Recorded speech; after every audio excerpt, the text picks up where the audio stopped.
right. Good morning, everyone.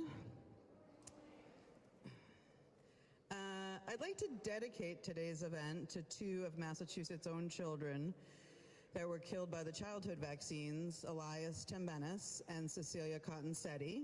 This is for you. You are not forgotten. So thank you all for being here today at the Faces of Vaccine Injury, Massachusetts. Vaccine injury is very real. It's not rare, as we're so often told, and it takes many forms.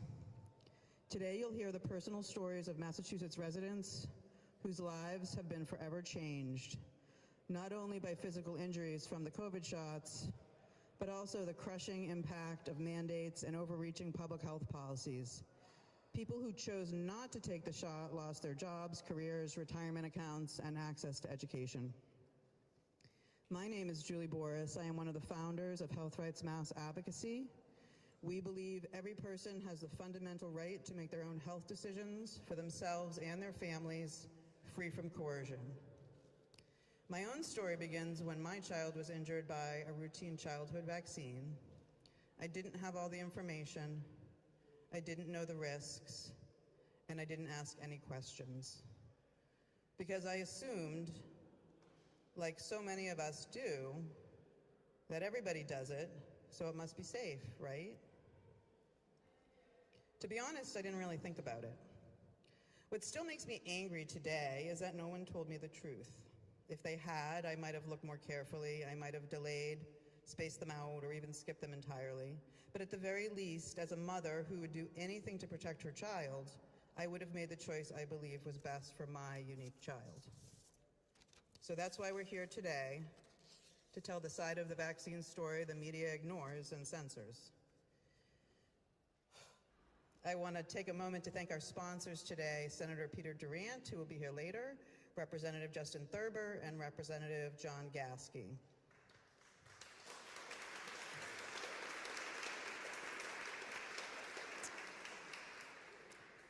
I want to thank them for standing with us to protect health freedom. And I also want to thank our hosts, Health Rights Mass Advocacy and Children's Health Defense New England, for helping to make this event possible.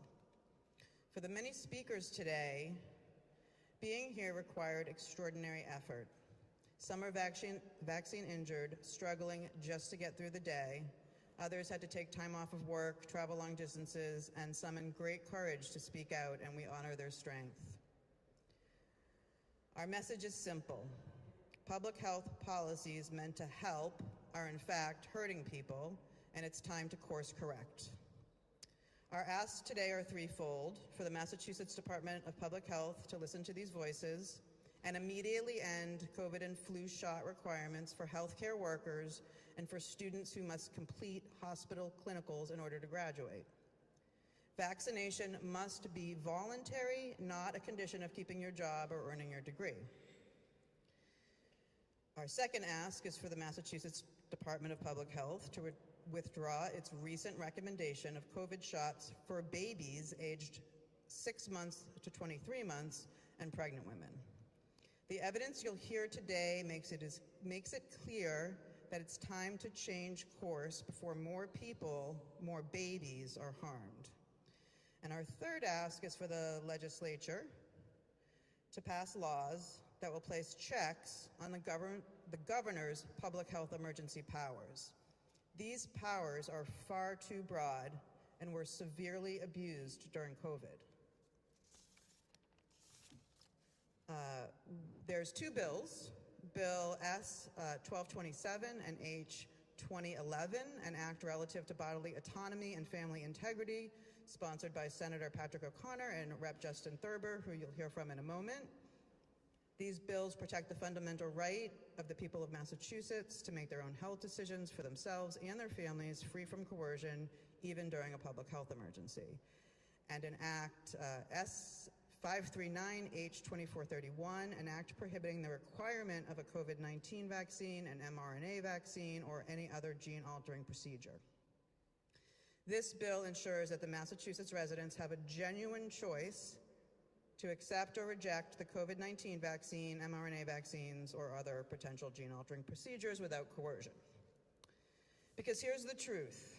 What we are seeing with our own eyes does not match the official data or the narrative being pushed by so-called experts. And I would like to close with one of my favorite sayings. The truth is like a lion. You don't have to defend it. Let it loose, it will defend itself. Today, we are letting the truth loose. And with that, I would like to introduce our first speaker, State Representative Justin Thurber.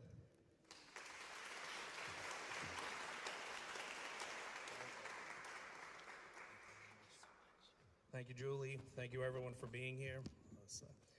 When I was asked to participate in this event, it's called, Faces of Vaccine Injury, and I am not vaccine injured.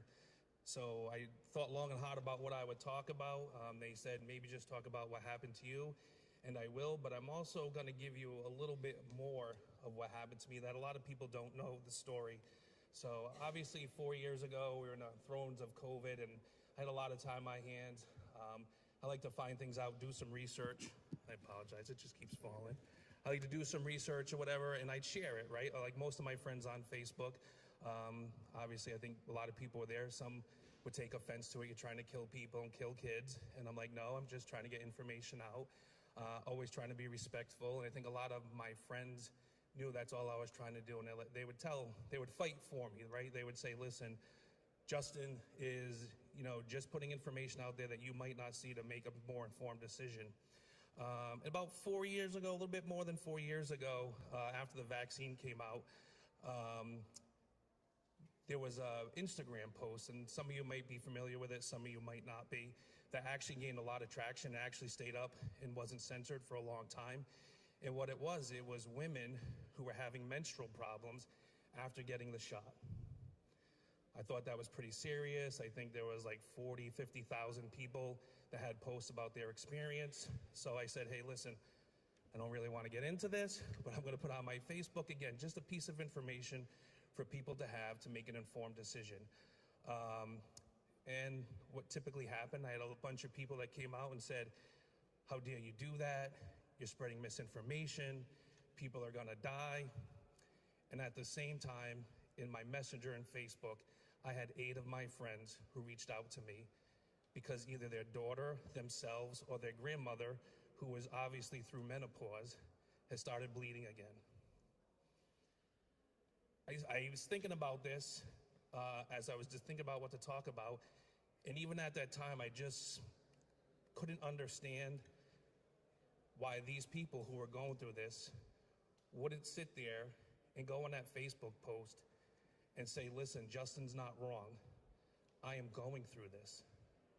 We had mutual friends that knew both of us that wouldn't stand up and say, I am suffering from this. My daughter is suffering from this. My grandmother is suffering from this.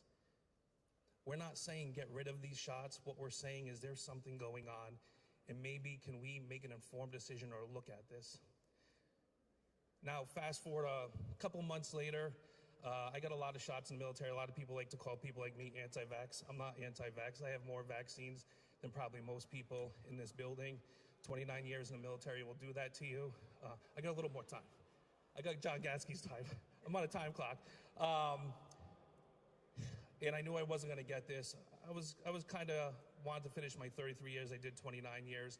And I said, I'm not getting the shot. And they forced me to retire. A month later, my wife was put on unpaid leave, and a couple months later was fired.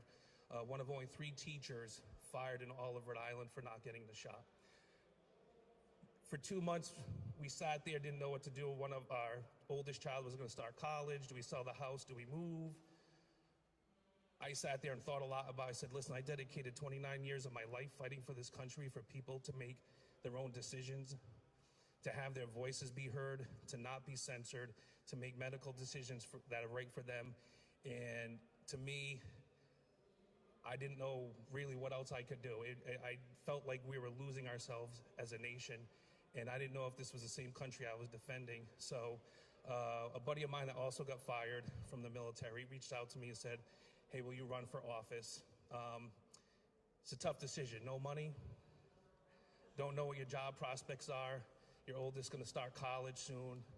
It would have been easy to sell my house, move to Virginia where she was going to go to college, have a nicer house, and not have to worry about this. But that's not me. I'm a fighter.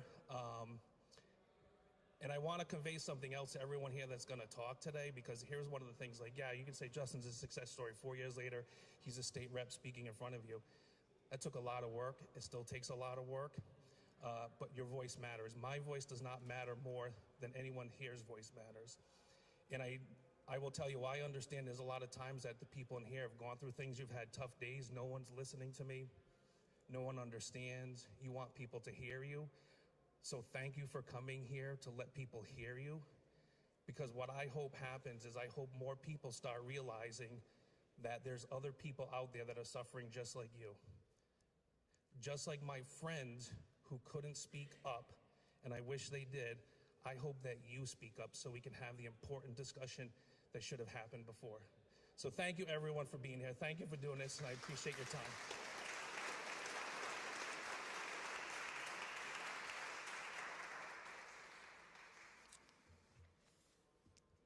Thank you, Rep. Thurber. Unfortunately, Representative Gasky could not be here today. And I also want to mention, we had about 4 more people coming to share their stories of vaccine injury. One of them's in the hospital. The other one texted me this morning. She's like, there's no way I can do it. I don't feel well. And that is actually what's keeping people with vaccine injury from coming to the State House. They're too sick to come. That's sad. Okay. Before we hear the personal stories, it's really important to note that what many of us are seeing with our own eyes and what patients and even doctors and healthcare workers are reporting does not match the official narrative or the data being pushed by so-called experts. To shed light on this gap, we're inviting 3 independent experts to share what they've uncovered in their own research findings that are not reaching the public or policymakers. And we're going to hear from 3 speakers, and since we did lose a few of our vaccine injury stories, we're going to add a 5-minute Q&A for the experts. For anyone that wants to ask questions, if it wants to come from the lawmakers or the press or anyone in the room, you can ask. We're going to give 5 minutes for Q&A. So our first speaker is John Bowden Sr.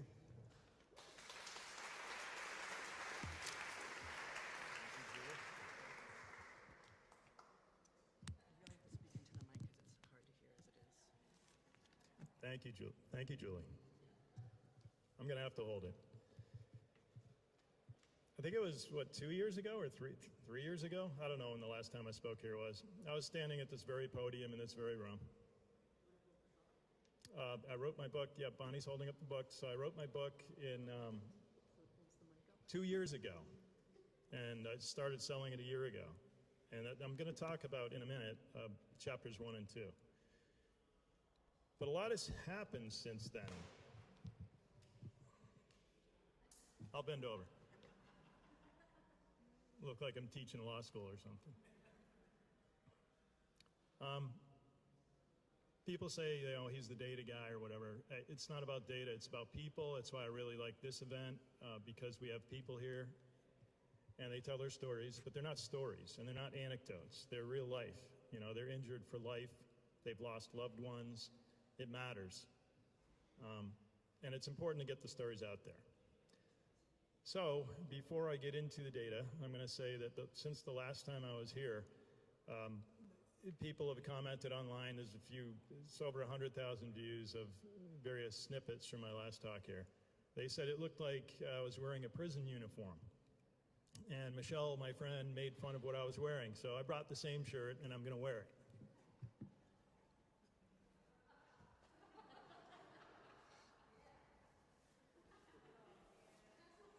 All right, I love my rugby shirts. They're cotton, they feel good, but here's the difference between then and now. Let's just take pulmonary embolism deaths. There's another 300 people dead from the vaccines in Massachusetts alone since the last time I talked, and that means over 700 excess pulmonary embolism deaths from the vaccine in Massachusetts. And if anybody wants to challenge me from the government, will be happy to show them all the data. And I have the data. I have all the death records from Massachusetts from 2015 through 2024. It's over 500,000. I don't know, it's probably over 600,000 by now. It's one of the biggest studies ever done, and I can tell you the excess by cause of death. I can tell you what every individual medical examiner wrote, their pros, the words they use. And so Trevor's here. He's going to speak. We just talked a little bit before this. His wife died from a pulmonary embolism 6 weeks after the Moderna vaccine. But that's one of an extra 300 since the last time I wore this shirt and spoke here. Like, I feel like I'm a prisoner in my own head knowing all this stuff, and yet how do I get it out to the people?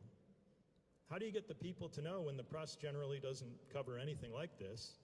Why? Well, maybe because $47 billion in venture capital financing in pharmas in Massachusetts, 600 pharmaceutical ecosystem companies, 50 companies over $100 million a year in revenue in Massachusetts in pharma, 10 companies over $1 billion a year, Moderna's headquarters, Pfizer's divisional headquarters for mRNA is in here, Jake Auchincloss, my congressman, his father was Fauci's number 2. Hugh Auchincloss for a number of years. His mother is Lori Glimcher. She's president and CEO of Dana-Farber Cancer Institutes. Also sits on the board of GlaxoSmithKline, and before that, Bristol-Myers Squibb. In 2021, who was the CDC director, Rochelle Walensky?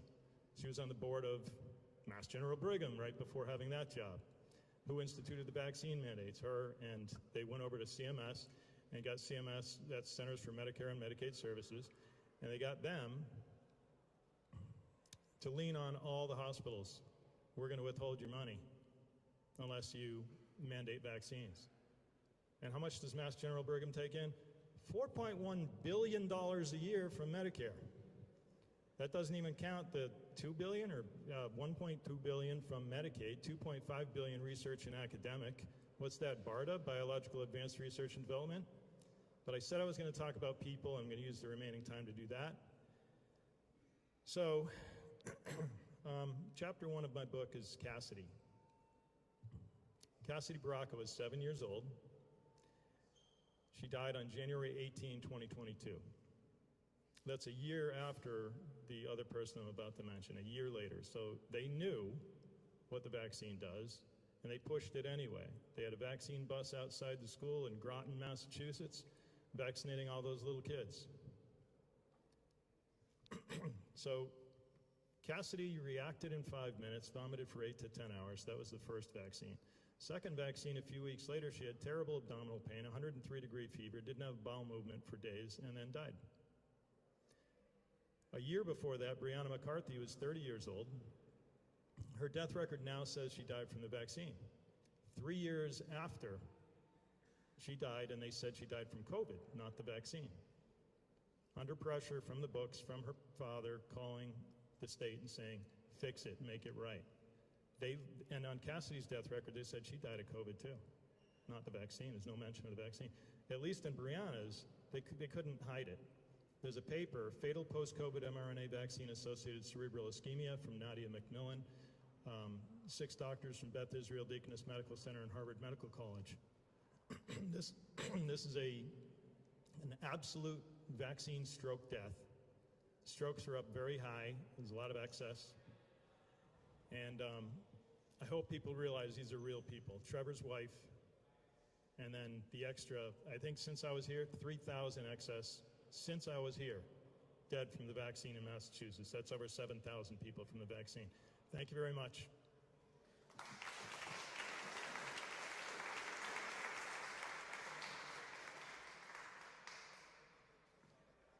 I'm afraid to move this because it will go back up. Next up, we have Kevin McKernan. Thank you, John.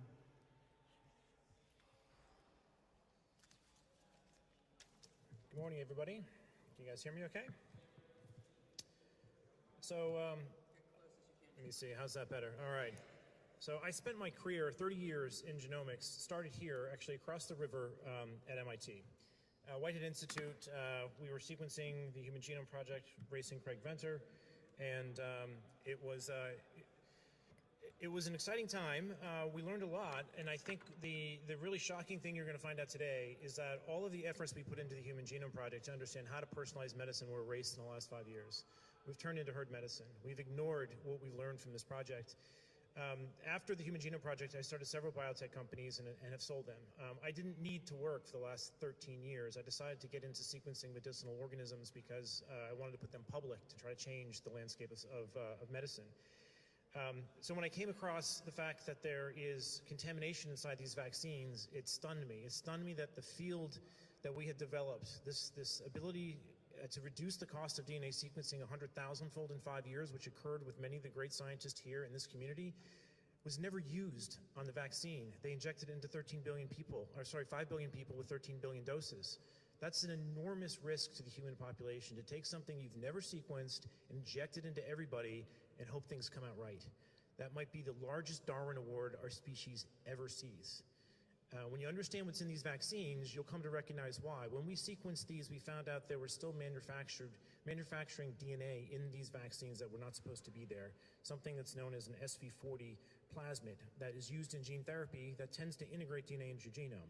This is particularly in the Pfizer vaccine. It's not in Moderna, but both vaccines are showing excess DNA that is well over the regulatory limits. And in addition to this, it's in a compartment, a lipid nanoparticle that makes it 100 times more toxic. It gets into your cells and triggers carcinogenic pathways. So this is a major oversight, and the FDA has known about this for 2 years. It's only recently have they taken some notice because our paper got finally peer-reviewed and published and been replicated about 10 other times. But now that we know that this DNA is contaminating these things, we're starting to see it get put into the congressional record with Senator Ron Johnson. We're seeing it get brought up to the ACIP committees now. They're taking this very, very seriously, but it's too late. We missed. For you to understand the scale of this miss, the sequencers that we were building back in the Genome Project era, we had built one known as a solid sequencer, it was about 3 times the size of this podium, cost $500,000, but could sequence human genomes for maybe $3,000. The sequencers we had available to us when we built these vaccines, it's right here, $1,000. $90 is all you needed to QC a lot to find this problem, and they completely missed. Why did they miss? They missed because they have absolutely zero liability. They do not care about quality. They never will. So until you put liability onto these vaccines, they're going to have an avenue to inject your children with poison for the rest of eternity and have no accountability for this. All right, this is absolutely manufacturing slop gone off the rails. This is something that absolutely needs to be addressed. The remaining time, I want to point you to Japan. Okay, Japan has gotten the most of these vaccines. 80% of them are vaccinated. 13% of the country has gotten 7 vaccines. They are at a stage now where the excess mortality in Japan, directly coincident with the vaccination program, is now greater than the tsunami and Hiroshima combined. The actual lifespan of Japan has decayed 5 years since this program has been into place. It's a demographic disaster. Their birth rate's less than 2.1 now. They will never recover from this. This is going to happen in many other countries that aren't allowed to speak about this. So we have to get very vocal and very loud about the manufacturing slop, and particularly the mandates. You cannot be mandating liability-free experimental injections into other people. I don't care if it's a medical exemption. I don't care if it's a religious exemption. The answer is you can be exempt because it's your God-given right to not allow other people to shove toxins into your facility or into your body. So this is something that needs to change, all right? We cannot have an avenue where the government and pharmaceutical companies can collude to inject you with things that are never been quality checked. Quality checking as small as a USB drive is all that was required to avoid this. And it was skipped.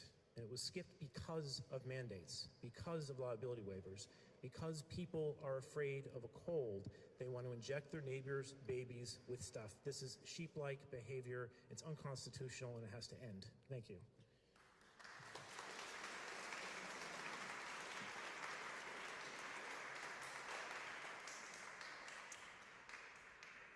Okay, next up we have Jessica Rose, and then we'll have a 5-minute Q&A for our 3 experts, and then we will get right to the stories. I will. Can everybody hear me? Yes? My name is Dr. Jessica Rose. I appreciate everybody being here, including press, especially the press. I have 5 postdoctoral degrees in applied mathematics, immunology, computational biology, biochemistry, and molecular biology. So I know a little bit about this, the science of the COVID shots. And then in the last 4 years, I've been digging into the vaccine adverse event reporting system data set from the US. If you avert your eyes to this chart here, you'll see some of the graphs that I've published in various and sundry publications. They're all peer-reviewed.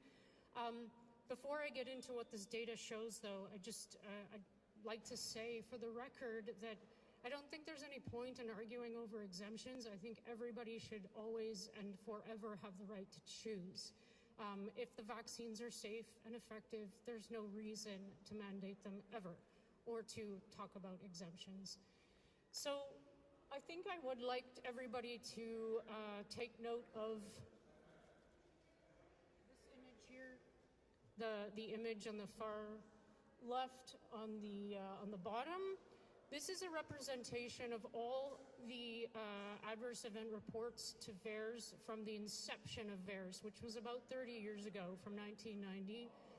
And the low bars, I call this the bungalow skyscraper plot. The low bars represent all the adverse event reports for all vaccines combined that were reported to VAERS since the beginning of VAERS, 1990 to 2020. And the average number of reports is about 39,000. And again, I repeat, that's for all vaccines combined. There's been a very steady and proportional increase in reports that is in complete proportion to the number of products that has increased over the years. So everything was, the status quo was nothing to argue about up until 2020. Then in 2021, something happened, and the purple graph is only represents the COVID shots. This isn't all the shots. And this is only domestic data. This is only the US data. There's a huge anomaly going on here, and I'm not making any claims. I never do. All I ever do is represent or show the data in its raw form. And I've asked the question repeatedly to the owners of the data, which are HHS, CDC, and FDA, what explains this? And I haven't really gotten a good answer. And I probably have a little bit more time, so I'll go into causality, because most people who know anything about VAERS will say, well, it's a passive reporting system, it's not really a good data set, you know, there's underreporting problems. However, it's a pharmacovigilance tool designed and owned by the government, and the purpose of it is to use the information therein as data to do causality assessments. There are 10 criteria you need to satisfy called the Bradford Hill criterion, and if you satisfy 6 out of 10, you probably have, they call it a very likely causative effect. It's always worked in the past. It was used to recall the rotavirus vaccine in 1999 due to a very small intussusception signal. So I've done these causality assessments myself. I do all this voluntarily because I see that there's a problem, and I'm a data analyst as well, so it's fun for me. The findings aren't fun, though. So what you see on the two gray plots, these represent a temporal association between the injection date and the onset date. And those are on the right hand, these are all sudden events. And the one on the right represents sudden death. So these are rare, okay? They're not often reported to VAERS. There's a huge cluster of these, first of all, and I don't think you can see it, but it says that 74.5% of all the reports of sudden death in VAERS in the COVID shot context happened within 7 days. That indicates a temporal relationship. Now, it's only one of the Bradford Hill criteria, but there are 9 others that you can satisfy equally well. And I'll just use the remaining minute of my time to refer you to the bottom plot. This is recently published, peer-reviewed. It took 3 years after I got my first version censored. This is an overlay of the myocarditis. Everybody knows what that is, inflammation of the heart. Reports extracted from VAERS. It's raw data. There's no interpretation. Superimposed on Our World in Health data, which is not my data. It's also, I think, I'm not sure who owns it, but it's a very well-recognized database. And what you see in blue, I'm not sure you can see it, the superimposed data are the fully vaccinated cases that were reported to Our World in data. They superimpose perfectly. Like you can see, they line up at the peaks and the valleys line up. This is the most important point when you're looking at this. With the myocarditis reports in VAERS, the myocarditis reports are a little bit offset. It's about a 2-week offset post the injection data point. So I'll just end with this. There's a lot of explaining that needs to be done. There are a lot of adverse event reports. There are over 1.6 million reports associated with the COVID shots in the VAERS database alone. And there are pharmacovigilance databases all over the world that are exactly saying the same story. So thank you very much. I appreciate the time, and I hope that everybody learned something today from what I said.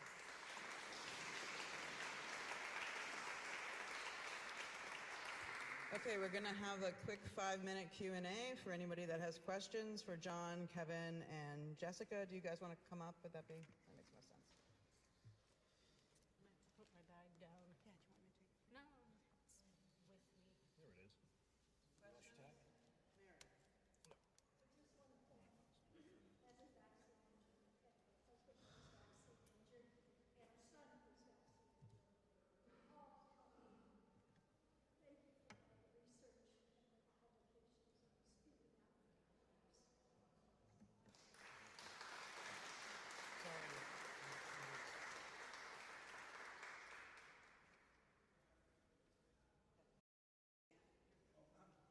There it is. So, Kevin, you mentioned about the DNA plasmid contamination S40.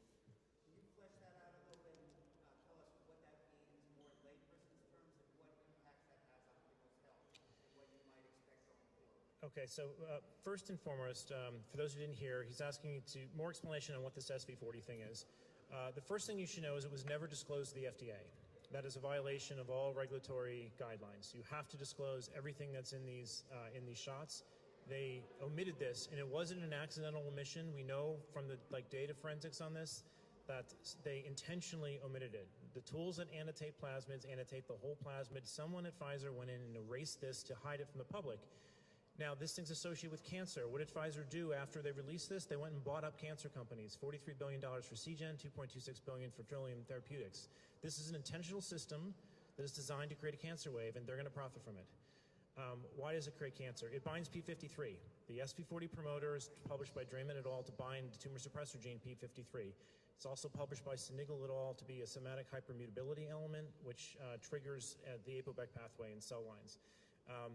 It's also used in gene therapy vectors to integrate. So there's a host of issues with this DNA. The FDA will tell you it's not functional after they got caught not knowing about it, but it is very, very functional. We use this in all types of plasmids, and it makes it so that that DNA can replicate inside humans. It's a mammalian replication, origin of replication. It should never be in a mammalian vaccine. So bottom line is just you would expect an increase in cancer above what you might see at baseline. There already is evidence of maybe 5 to 7% increase in cancer, excess cancer in Japan. So it's already here. It's not the main issue. John will tell you it's acute renal failure or acute renal injury that is really a much higher issue with these vaccines. It's harder to see because cancer comes on later, and most people don't associate late onset disease with severe adverse events, and they don't get reported to VAERS. So it's a signal that often gets lost. I just want to add to that for anybody who understands the law. There are manufacturing standards that were set. They did not meet their own manufacturing standards. There's something called strict liability where you don't even have to prove intent. All you got to do is prove that they didn't meet their own standards. Done. You win the lawsuit. The problem is we're barred from the lawsuits by the PrEP Act, which needs to go. But from what Kevin said, I mean, he's proven that they did not meet their own manufacturing safety standards. It should be done. The lawmakers right now should be clamoring to shut this down immediately. So if you understand law, I just wanted to talk about manufacturing defect analysis and product liability. That's where that is. And Dan's a lawyer, so he knows this. And one more tidbit. Me and Kevin and David Speaker in Canada published a paper very recently on this subject matter. So if you want to read more about it, it's very readable. Perhaps not for laymen, but it's readable. Just type in Speaker, S-P-E-I-C-H-E-R, McKernan and Rose, and DNA, and you'll find it online. Please read the paper and download it and give it to others to read. It's just good science.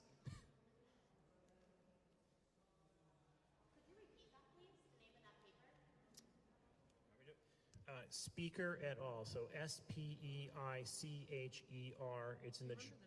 It's in the Journal of Autoimmunity, and it's the #1 downloaded paper now from that journal. So it hopefully will be right up on top.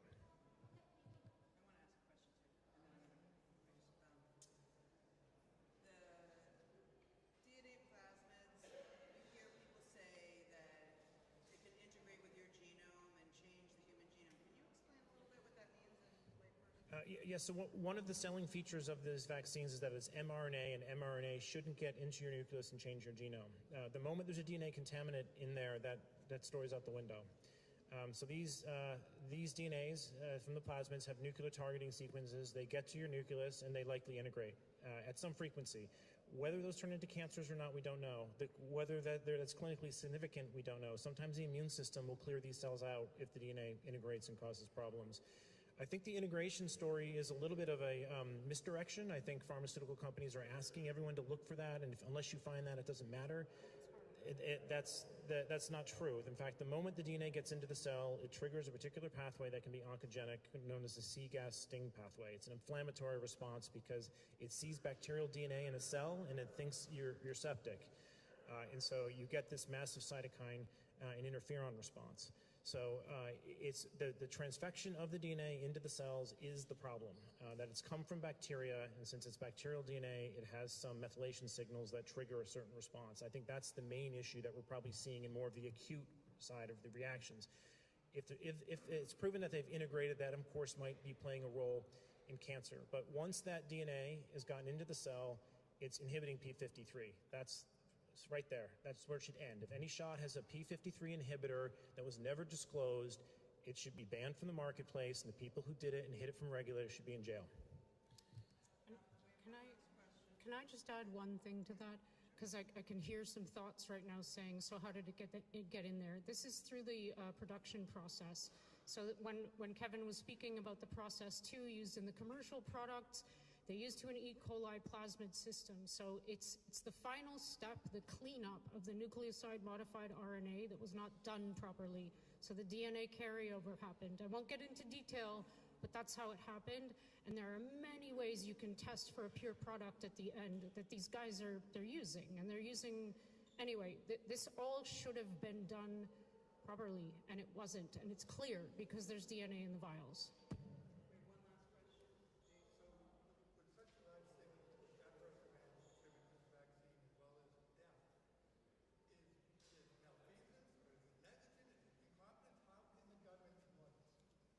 They revert to the fact that, in particular, VAERS is a passive reporting system, and they say that it can't, everyone reverts to the disclaimer, it can't be used to prove causation.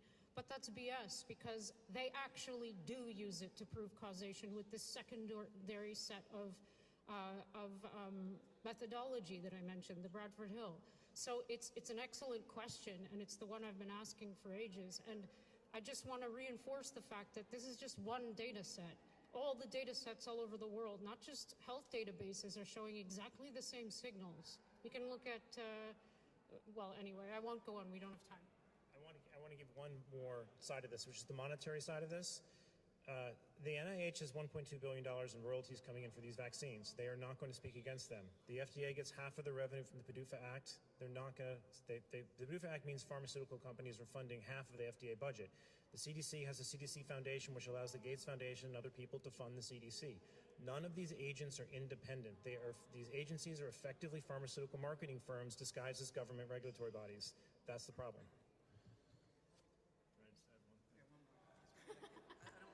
So, the question originally, what do they know and who's responsible for what?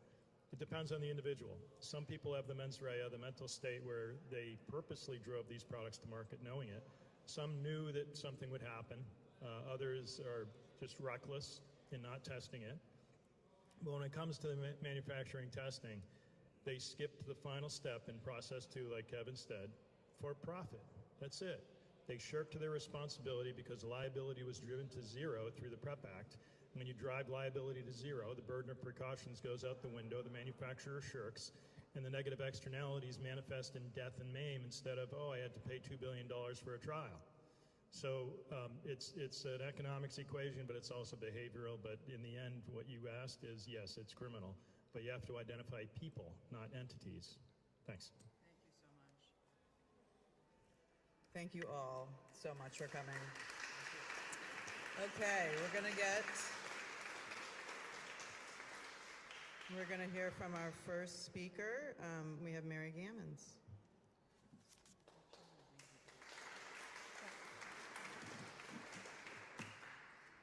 My name is Meredith Gammons. I go by Mary, like in Christmas.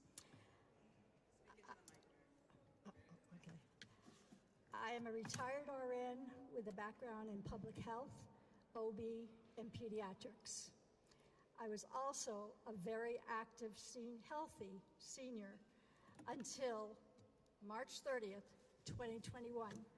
I still have no scripts. I, at that time, took my second Moderna COVID shot.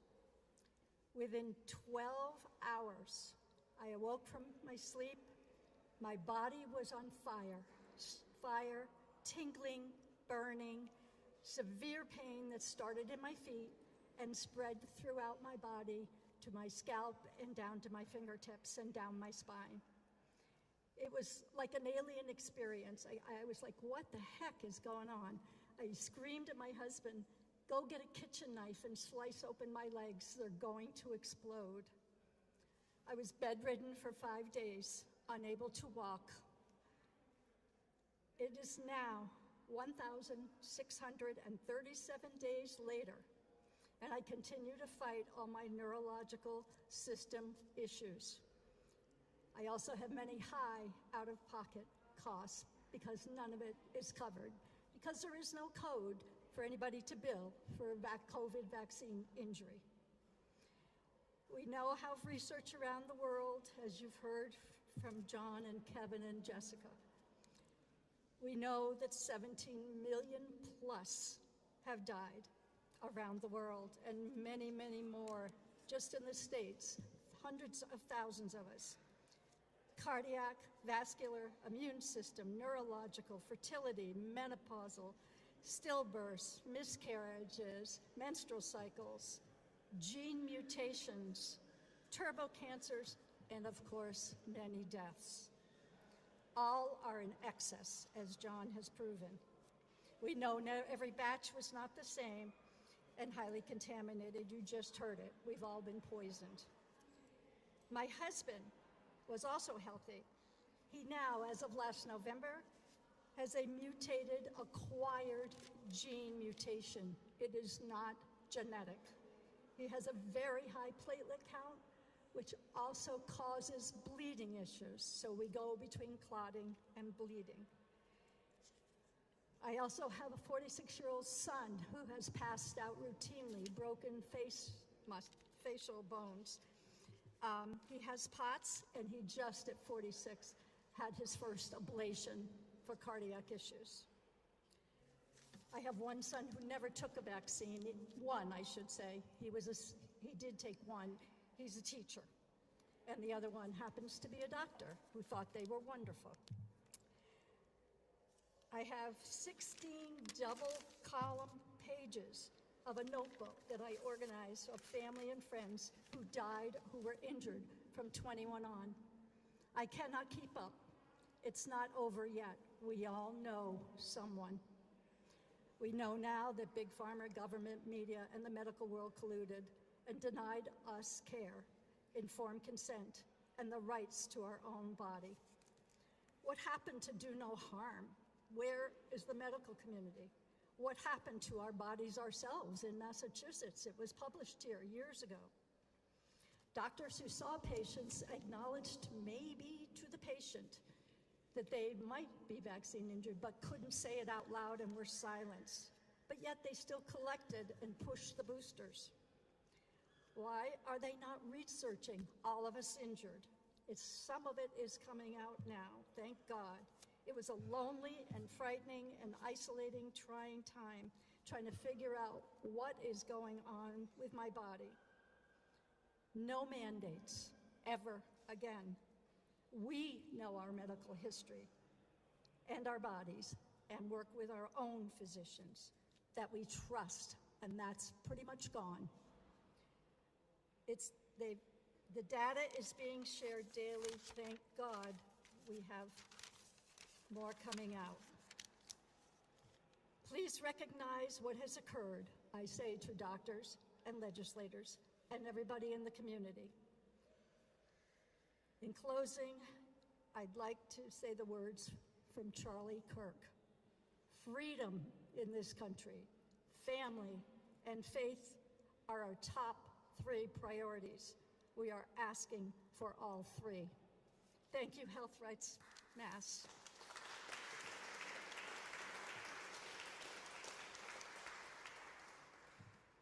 Thank you, Mary. I should also add that Health Rights Mass has a vaccine injury support group that Mary is in. And so if anyone is vaccine injured and they need some help, they can go to the Health Rights Mass website and sign up and get connected with some other people, and maybe we can find some answers. Next up, we have Trevor Dillman.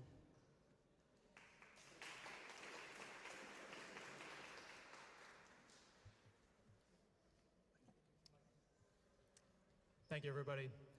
As John already mentioned, my wife passed away suddenly and tragically April 4th, 2021. Not a day that I'm going to forget.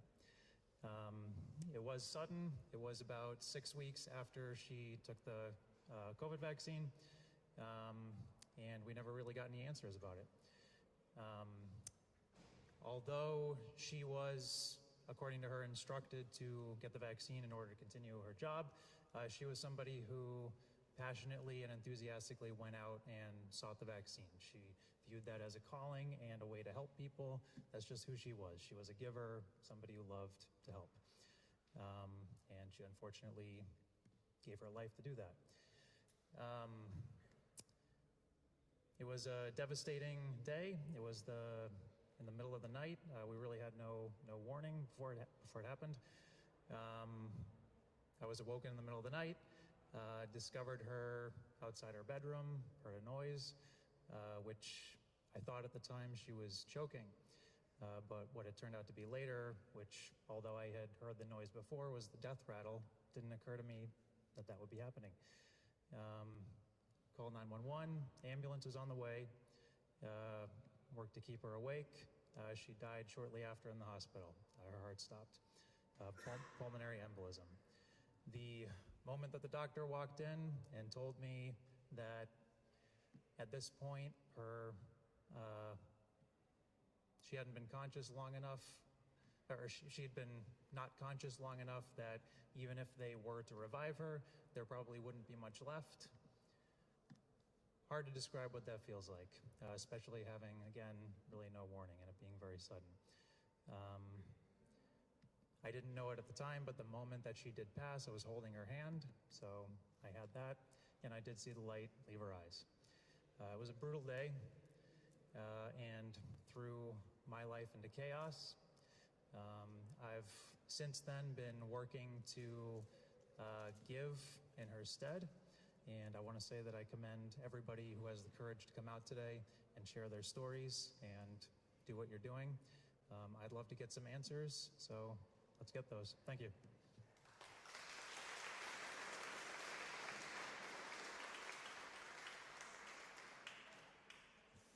Thank you so much, Trevor. I'm sure that's hard to tell every time. Okay, next up we have Dr. Mary Sutton. Dr. Mary Kelly Sutton, you're up.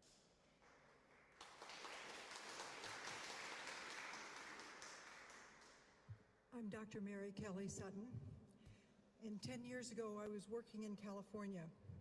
I've practiced family medicine for about 50 years, and 10 years ago in California, the only thing that would stop a child entering school from having to take all vaccines was having a doctor's written medical exemption.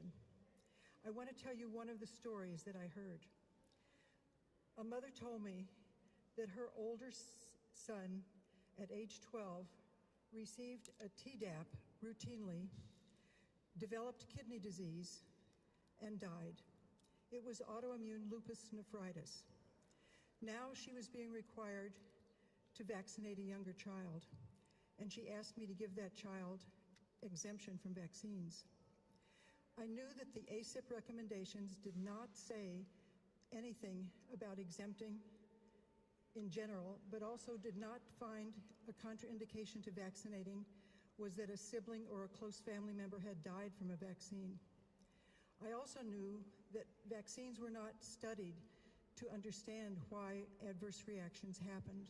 So I couldn't, in good conscience, say, we can understand why this happened to your older son, and we can test the younger son and see if he too is vulnerable. I couldn't let her face this threat of second loss, and I gave the vaccine exemption. I've heard numerous stories like that, and I've written numerous exemptions. I lost my medical license when California investigated me, even though I was writing exemptions in precise conformity with the letter of the law. So I have no career. I spent my retirement on attorney's fees. And when I came to Massachusetts to be grandma, the legal principle of reciprocal discipline also resulted in my Massachusetts medical license being lost. So I want to let you know that this is what happens to doctors, and so the medical exemption is not a strong option. But no matter what I've lost, it's nothing compared to what parents have lost, because they look at the human potential of the child that they have cared for and see that it's totally taken away. And this loss needs to be stemmed. Thank you.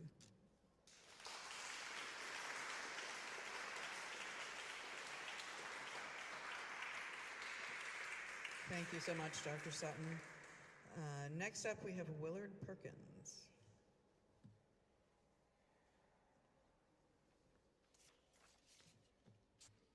Thank you. At my age, it's an adventure to come in here, but I will say it's really worth it seeing all these stories, and certainly the least I could do to share my story. A little different. Mine is about a job loss. So my name's Will Perkins. I'm a professional engineer and real estate developer. In 2017, I was hired by the Baker administration to take over a struggling state agency. As an engineer, I'm dying to fix this, but she'll put the flag up if I do that. But so the designer selection board selects designers to kind of keep politics out of so the agencies don't pick their own designers. So I ran that as a 12-member board, and I laughed at first because I'm pretty outside of the government. I'm more free enterprise. But then I realized it was a way to return public service, customer service, as you probably all can get when you get a letter from the government. You groan because it's not good news. And so I was committed to making the whole process a lot easier.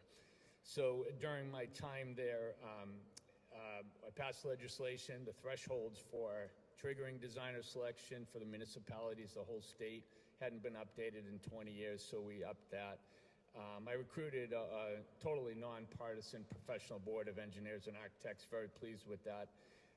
And most importantly, I created a new online system so that instead of all these architects and engineering firms putting hundreds of pages of paper applications for every single one, everything's done online. So it was a tremendous success. In fact, several other state agencies like Display Diversity Office, Executive Office for Housing Livable Communities, among others, used this system, and it's been life-changing for them. Several other states contacted us about it, so my time there was I think, well served. But I was fired for not taking the COVID vaccine abruptly. They pretty much left me alone. I'm not a political appointee, and they just left me alone, but then out of the blue. What followed is, I can't even tell you how nasty they were to me. It was like 1 minute I'm going to these meetings and they just, again, kind of left me alone. I've got all kinds of good responses from the architectural engineering community, from DCAM. And then all of a sudden I was public enemy number one. I couldn't file for unemployment. And I've been self-employed my whole life, so the idea of actually getting some money from the government was kind of a trip. So I fought for that. I won. They appealed. I still won. So that was just the beginning. I had to get permission from MCAD, I had to wait 90 days through that whole process. Then I had to get permission. I didn't know you had to do this, but if you sue a government agency, you've got to get permission to sue them. So I had to get permission from the Attorney General's office to sue them. So we finally sued and I guess it was June of 2022 by time out. So now 3.5 years later, I still don't have a court date. Last week they're talking about 2 more years till my court date, which is, I'm 67 and my lawyer's going to make an argument about my age, but it's just unbelievable. I mean, they ruined my career.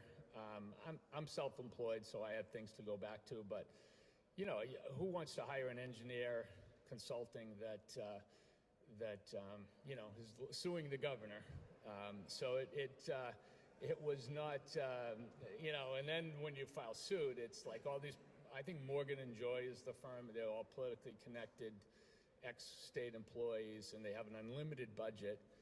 And really was eye-opening, and it's very troubling how the only thing, I'm sorry, time's up. I just want to leave you a Bible verse that I think something good's going to come from this. Romans 8:28 says, and we know that all things work together for good to them that love God, to them who are called according to his purpose. So if I can help any one of you, please reach out.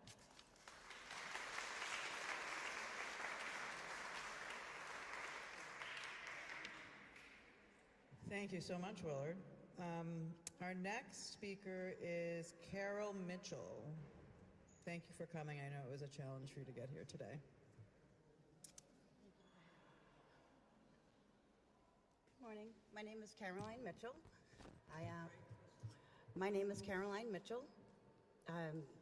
I had done what most moms try to do, stay home, raise your family, and then attempt work when it gets appropriate. My youngest child has autism, so I stayed home for 14 years.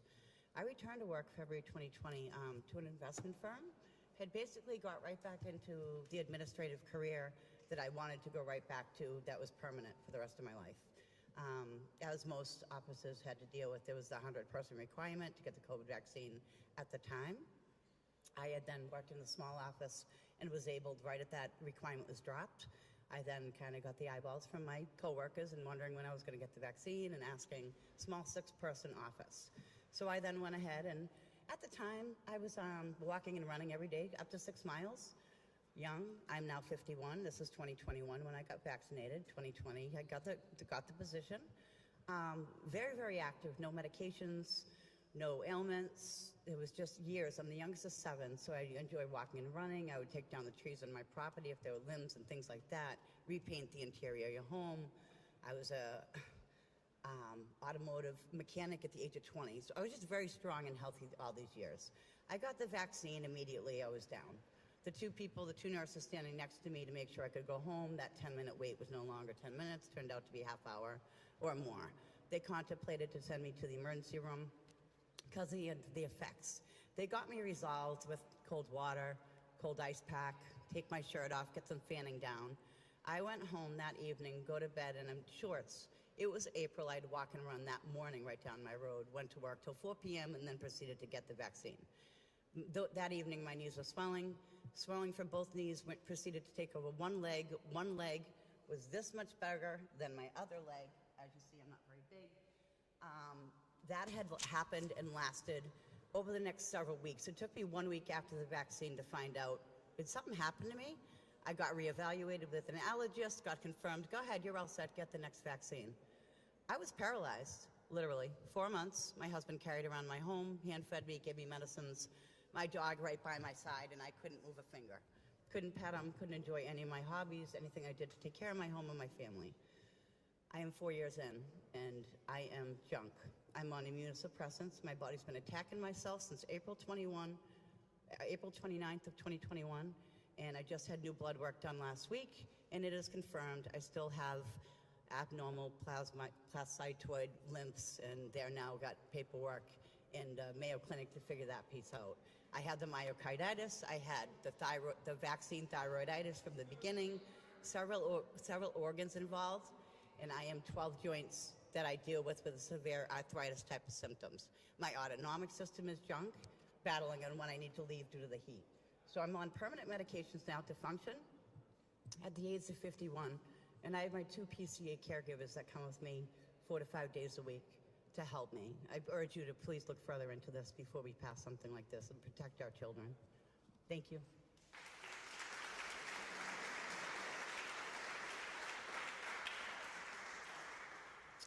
Thank you so much.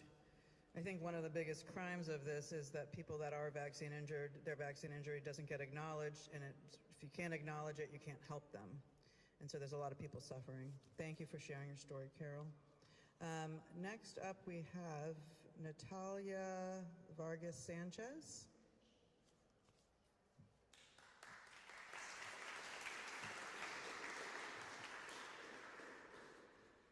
Good afternoon. My name is Natalia Vargas Sanchez, and I am here to share how the COVID-19 vaccine mandates for healthcare workers deeply impacted my career, my family, and our future.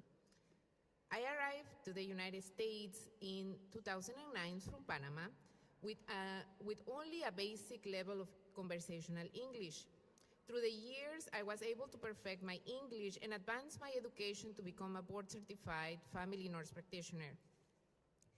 During the pandemic, I was working as a diabetes nurse educator at a busy healthcare center in Lawrence, serving mostly a Spanish-speaking population. My patients needed someone who understood their language and culture, and I was proud to be that person. At that time, my husband and I were saving for our home and hoping to grow our family. But when the mandate was implemented in the health center, I faced serious concerns about the vaccine's long-term effects on fertility and pregnancy. At the same time, it was becoming clear that vaccinated individuals could still contract and spread COVID-19. On September 15, 2021, I was forced to choose between going against my conscience or losing my job.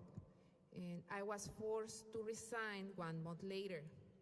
Despite my qualifications, I was repeatedly turned away from job opportunities because of my vaccination status. Several interviews ended abruptly when I disclosed it. I left those experiences feeling humiliated and hopeless. Financially, we struggled. I didn't apply for unemployment, believing I was ineligible. We drained our savings, lost the chance to buy a home, and had to postpone plans for another child. This mandate didn't just affect workers, it hurt families, patients, and communities. It pushed bilingual, culturally competent providers like me out of the workforce at a time when we were most needed.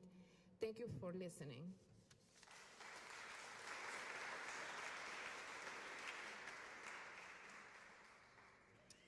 Thank you, Natalia. Our next speaker is Carol Thomas.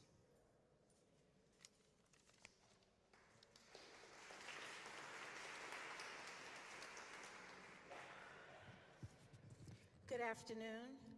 My name is Carol Thomas, and I worked for the Department of Correction for 9 years, 8 months, and 26 days. I was the Director of Staff Development and Training. I was also the Director of Diversity in the Office of Diversity and Equal Opportunity, and I was the ADA Coordinator. In 2021, the Executive Office of Public Safety and Security had a meeting with the ADA coordinators to tell us how to handle requests for exemption for medical and religious reasons for the vaccine. We were told that Charlie Baker's goal was to get shots in the arms by any means necessary. We were also told that he wanted to become #1 in the country with the most vaccinated people. During that meeting, we were given a script, and we were told that the Pope was okay with using the stem cells from aborted fetuses in the process. Therefore, any religious religious exemptions would be null and void. We asked the question, well, what if someone didn't agree with the Pope? And the response was, just dig deeper. After the meeting, some of us were uncomfortable with that response, so we contacted the general counsel of another agency, and we relayed the information and asked for advice. He told us that the Americans with Disability Acts did not change because of COVID, so we were to still use the reasonable accommodation policy for religious and medical reasons. I forwarded that information on to the legal department of the Department of Correction, as well as to my boss. At that time, I had approximately 500 requests for exemptions, and I had approved 30. On October 6, 2021, I was fired. The Department of Correction said it was not their decision, but it came from the office of Governor Baker. After that time, some of the employees contacted me and said although they had received the exemption, after I got fired, it was reversed and then they were fired. Other employees who volunteered to get vaccinated were told they had to sign a letter stating that as a condition of their employment, they would continue getting vaccinated. I was fired because I chose not to violate the civil rights of the employees at the Department of Correction. Therefore, Charlie Baker could not get his gold star. Thank you.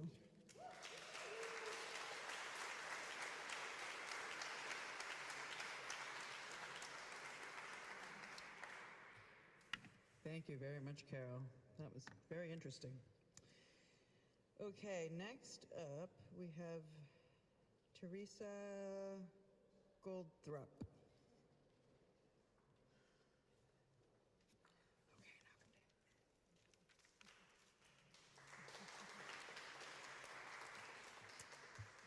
First off, I would like to say, Carol, I was fired from the Department of Correction too, and you were my hero because I remember hearing all about you.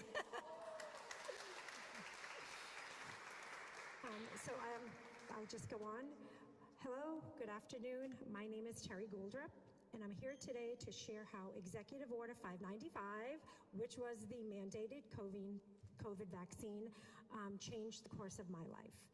For over 15 years, I proudly worked at the Massachusetts Department of Correction, helping men achieve something that many of them thought was impossible, earning their high school diploma while incarcerated.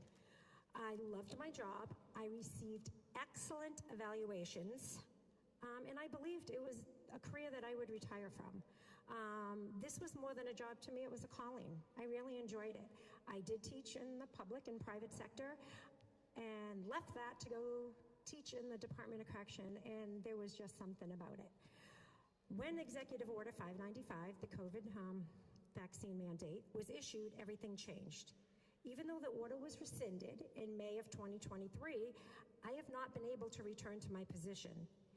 Each time I apply, I'm told, after careful consideration, you have not been selected for my job that I got exceeds in. Because when I reached out directly to get clarification, I was told I left on bad terms because I refused the COVID vaccine. I don't believe standing by my health and my good conscience should be considered leaving on bad terms. I declined the COVID vaccine for personal reasons. My father-in-law passed away after receiving it. One of my best friend's husband received it, and 3 days later, at 55 years old, had a stroke. I could go on and on. But I also refused it for my own medical history. My doctor's concerns. I have AFib. I have a history of blood clots. She was willing to write me a medical exemption. 2 days later, she called me and said, I'm so sorry, I can't write you that exemption. Stewart Medical told me that I would be fired if I write you a medical exemption. My religious beliefs. That was another reason. I did try for the religious exemption. I went all the way to the Office of Employee Relations in Massachusetts. Yet my requests for exemptions were denied. I pursued every level of grievance available. And to this day, I'm still waiting for answers. I have not heard back from the Massachusetts Office of Employee Relations regarding my hearing's resolution. And I've been waiting since March 6th of 2023. And every time I call my union and I ask for his name or their name, I'm told, oh, we can't tell you, but there's no time limit. I'm like, no time limit? After I was told it would be 30 working days. This ordeal continues to be an ongoing struggle and has affected every part of my life. Emotionally, the stress strained my relationships with family and friends. Financially, I had to take a lower paying job, which has made it hard to pay the bills. It's unsustainable. Medically, the stress has worsened my health. I now have high blood pressure. And personally, it has derailed the retirement plans that I worked toward for so many years. I'm here today not only for myself, but for my children, my grandchildren, and the people here of Massachusetts. No family should have to endure the unnecessary pain, stress, and hardship that so many of us had to experience as a result of this mandate. Thank you.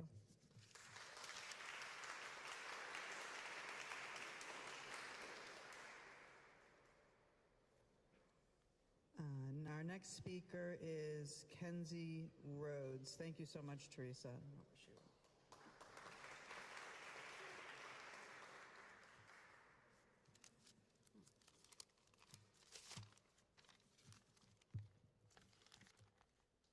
My name is Dr. Kenzie Rhodes, and on November 4th, 2021, I was fired from the Department of Children and Families. I came to state service at entry level in 2007, taking a 33% pay cut from my private management sector job. And after 7 years, I became the chief financial officer of a state hospital, a job that required vaccines. At that time, I didn't think anything of it, safe and effective. So I took 6 shots all at once, and I promptly lost my short-term memory, and I developed severe brain fog. In the new job, no one knew me, and so they didn't know that I had always had a photographic memory. They thought it was a cute quirk. I would hide in my office and stare at the wall while the fog swirled through in total confusion. But my family knew that there was something very wrong, and they intervened. And I began working with naturopathic treatments to heal. I never regained my photographic memory, but with great expense and a great deal of hard work, I did heal. But I would never again trust doctors, and under no circumstances would I ever take another injection. I was promoted to regional manager with the Department of Children and Families, and then COVID hit. In June of 2021, I was horrified to learn that DCF had classified the experimental COVID shots as routine medical for children. That summer, the governor mandated the shots and required self-registration in an electronic database for all employees. At management meetings, our commissioner, Linda Spears, announced that all union CEOs had been told that there would be no bargaining, and that managers of our agency and managers across the board in the state agencies affected were warned. And so we were told that of the 4,000 employees of DCF, about 700 had filed for exemptions, and that none of them would be approved. Managers were told to convince nearly 20% of our workforce to comply. It became a nightmare of tracking individuals and reporting weekly who had given in. Meanwhile, EHS was constantly bombarding us with emails reminding us to get the shots and to register our private information in a database. The pressure was absolutely relentless. I filed for a religious exemption, and it was denied.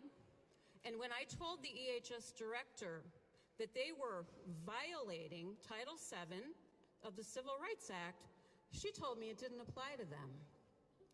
In the weeks before I was fired, I and a group of about 20 fellow suspended state employees reached out and contacted our state representatives and senators begging for help.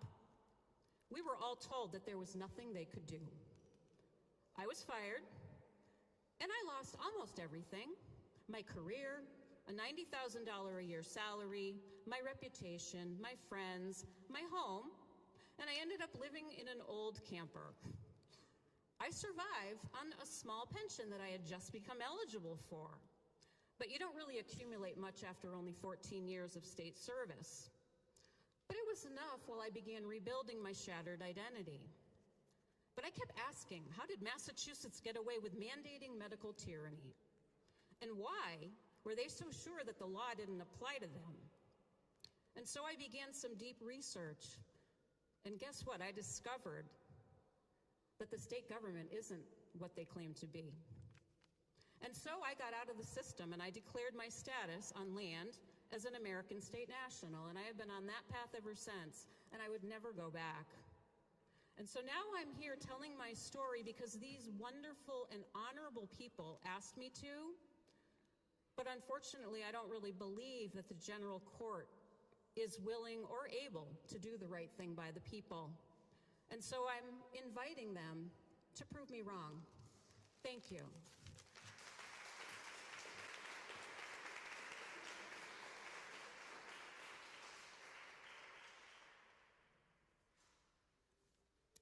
Thank you so much, Kenzie.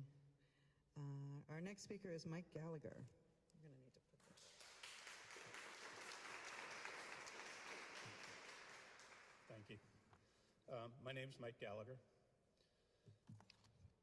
Diabetes, autism, cancer. None of these severe conditions should ever be a part of a child's story. However, our family contains all of these. Sorry. Each of my children was diagnosed with one of these diseases within months of their 18-year-old vaccination.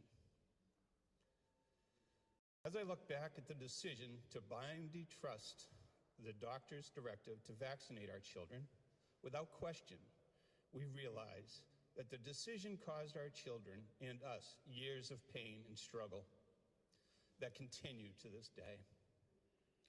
Our blind trust was backed by our naive assumption that the medical professionals and government agencies did their due diligence to ensure the absolute safety of vaccinations.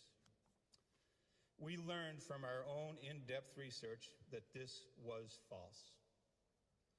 Some of the things we endured were waking up at 2 a.m. to give our child an insulin shot at 18 months old, spending over a month in the hospital with a 22-month-old with chemotherapy, and dressing in nuclear protection suits to change her diapers.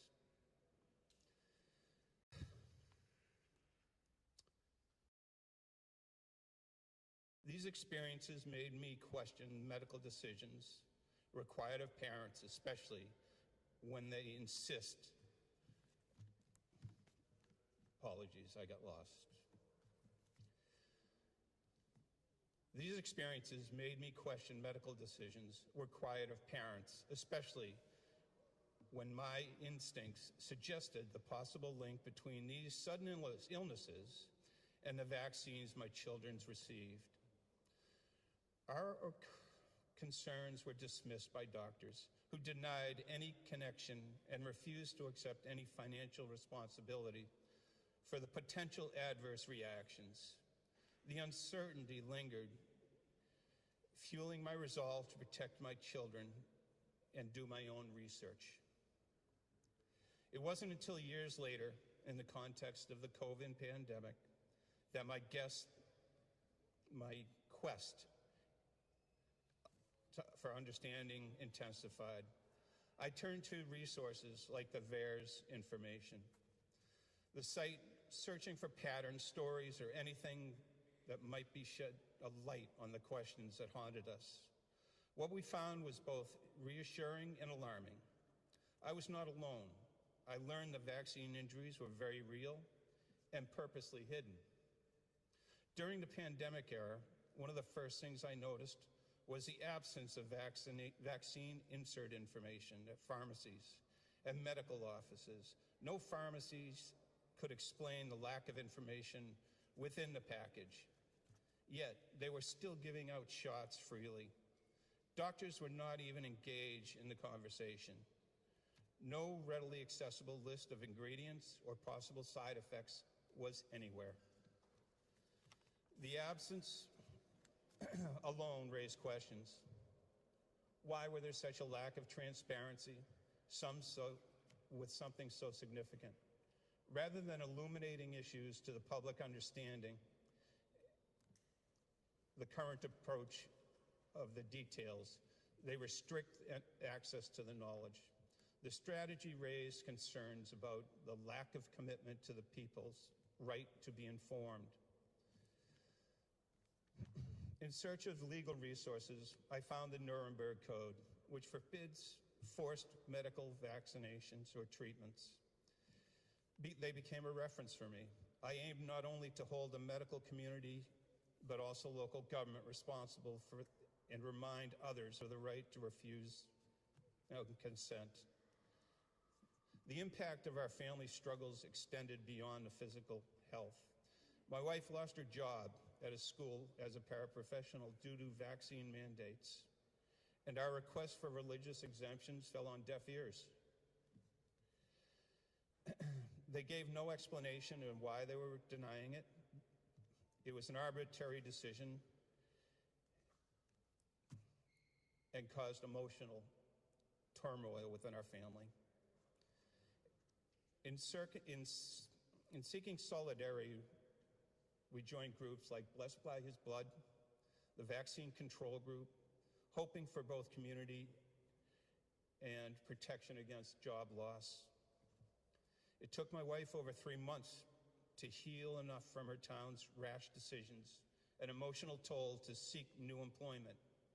Her saving grace was finding a position in another school system that was not under draconian rule, a turn that helped restore sense and stability to our house. Through questioning and tension, I found good and as well as community support. Each other people searching for truth and shared hope for the voices who would eventually be heard and from those in power. Ultimately, I hope we emerge from this time not only as a better prepared, but also more determined to question and demand accountability from those in power.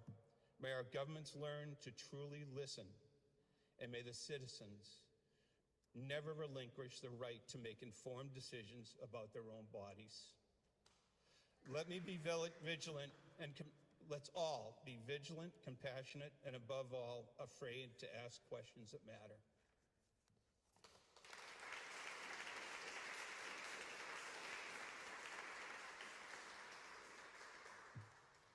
Mike, thank you so much.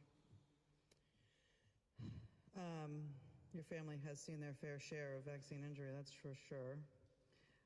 Andrea Makada, sorry. Rhymes with Hakuna Matata. Okay. Good afternoon. It was the day before Thanksgiving in 2021, only a year after COVID-19 left the nation in its drastic wake.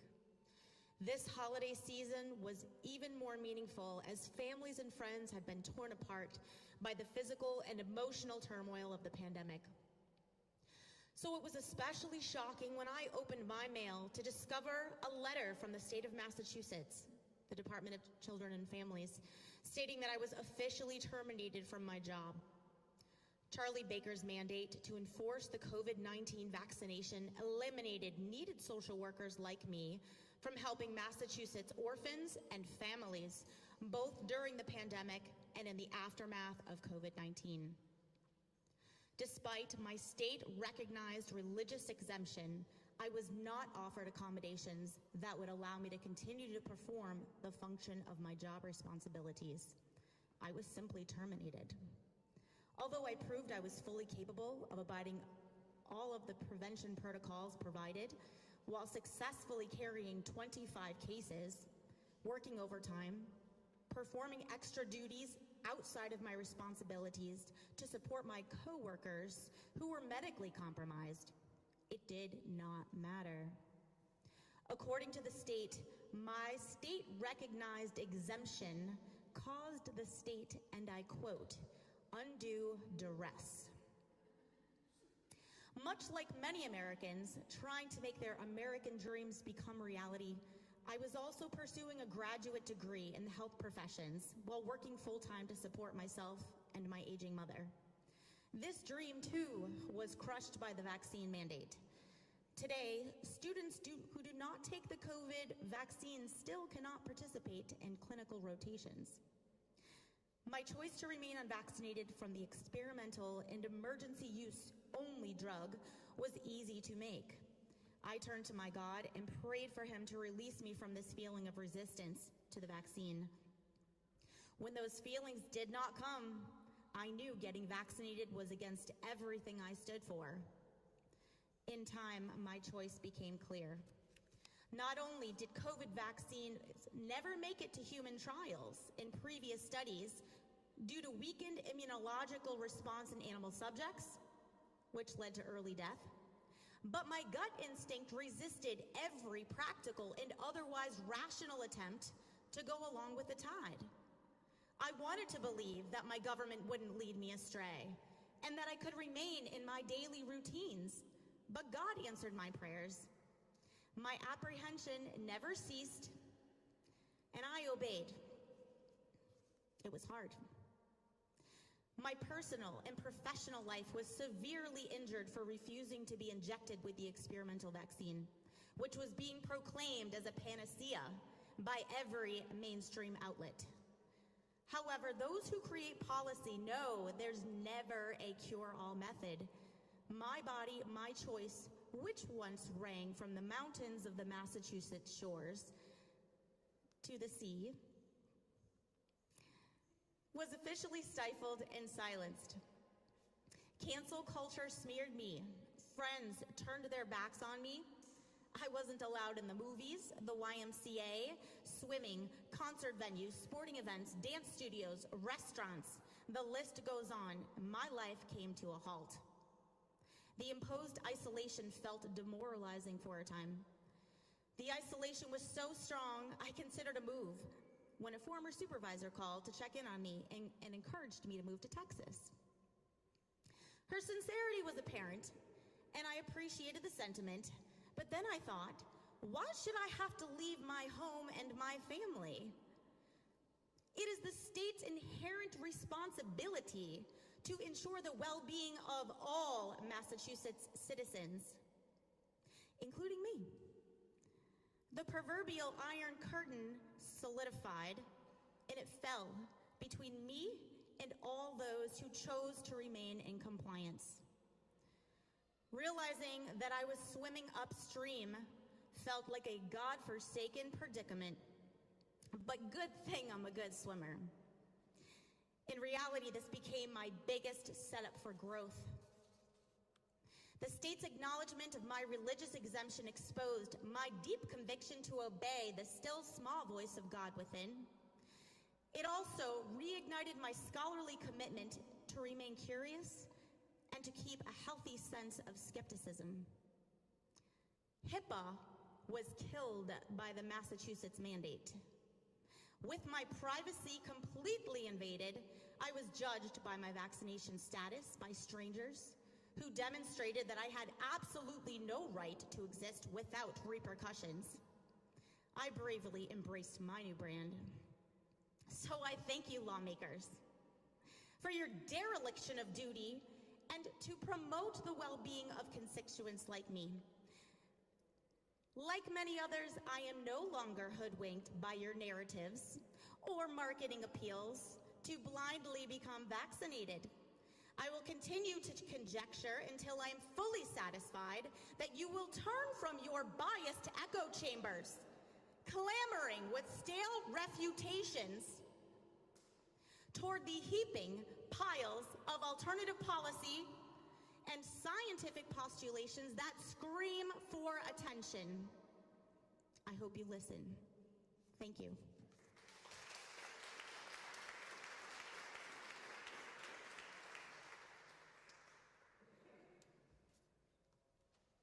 If we're giving awards for the most passionate speech, the award goes to Andrea.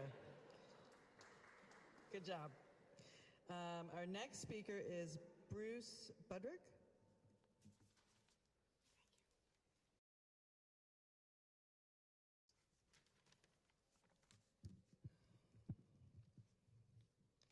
Hard to follow that. My name is Bruce Budrick, and I am here today to tell my story of how I lost my job at the Department of Housing because I refused to take the COVID-19 vaccine. I started working at DHCD in January of 2014. As a facility management specialist, I would visit all the housing authorities pretty much west of Worcester to help with their dwelling unit safety. I loved my job at DHCD. Then COVID hit in early 2020. By the second week in March of 2020, DHCD sent all of us to work remotely from our homes. All of our duties were conducted remotely. In 2021, I started hearing about the emergency use COVID vaccine. I had a check in my spirit, and I did my research and was convinced that I should not allow that injection into my body, the temple of the Holy Spirit. Governor Charlie Baker issued EO 595 in August of 21. It stated that the executive department employees shall demonstrate that they have received the COVID-19 vaccination by October 17th of 2021. Human Resources were instructed to issue a written policy for all executive department employees to require proof of the COVID-19 vaccination. The policy was also to include a procedure to allow limited medical or religious exemptions. Right. I submitted my religious exemption. After a few online meetings between me and the HR staff and their lawyers, where I diligently presented my case, it quickly became clear to me that there was no intention of providing a reasonable accommodation to me.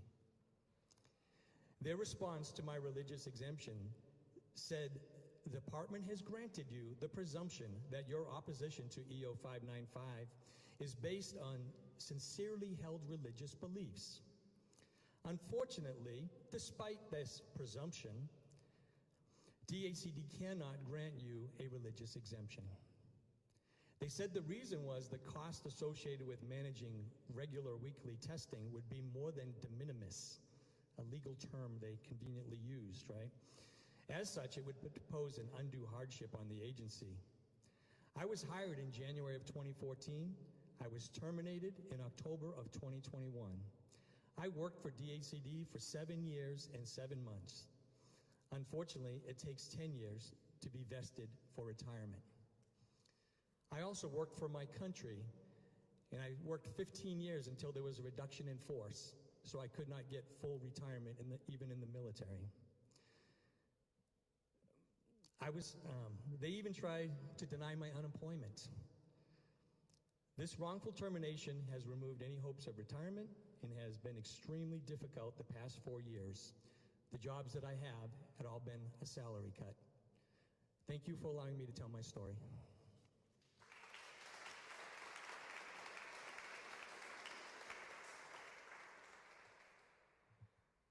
Thank you so much, Bruce.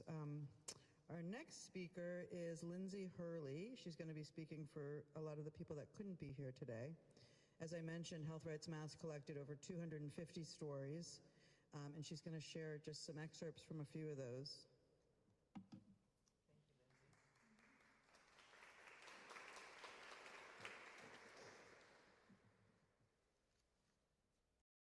Today, I speak not only in my voice, but in the voices of those who could not be here.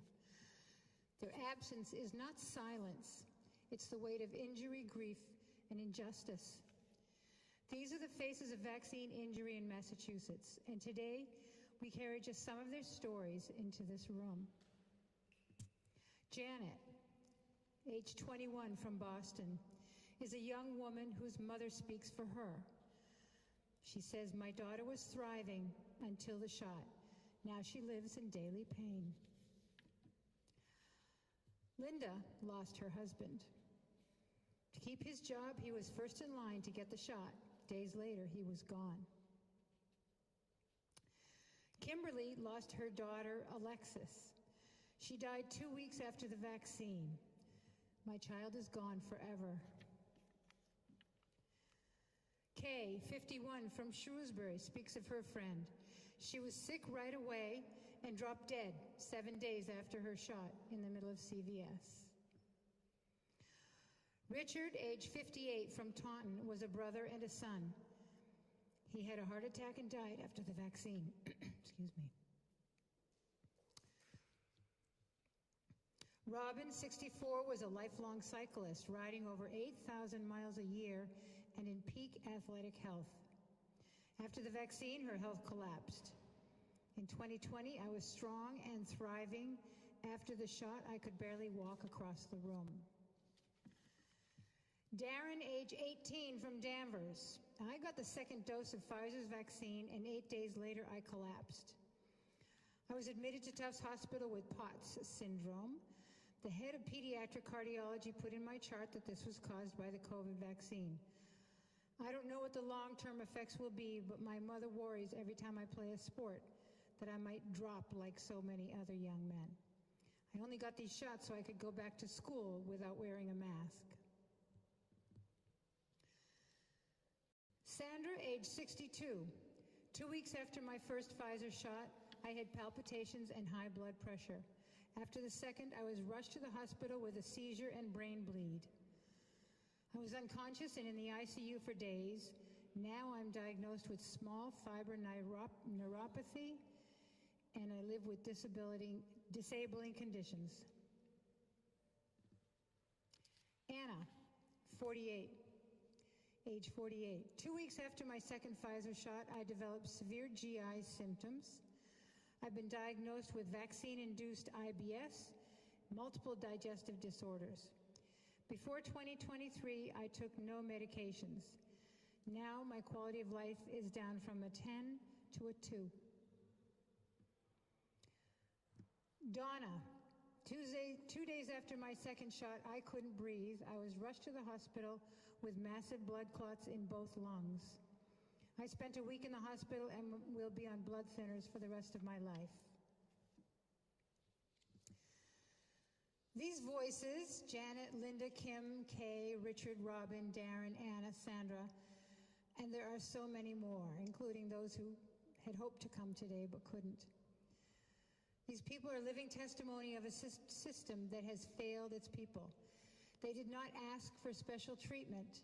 They asked for truth, compassion, and choice. We gather here today so that they are not erased, not forgotten, not silenced. For every shot story told, 100 remain unheard. Let this event be the beginning of a reckoning, because health without freedom is not health at all.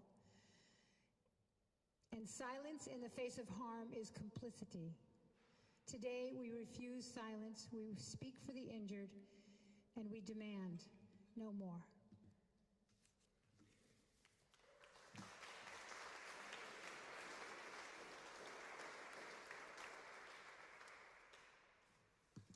Thank you, Lindsay. Okay, we have, I think, 6 more speakers. Cynthia Neal, you are up. There you are.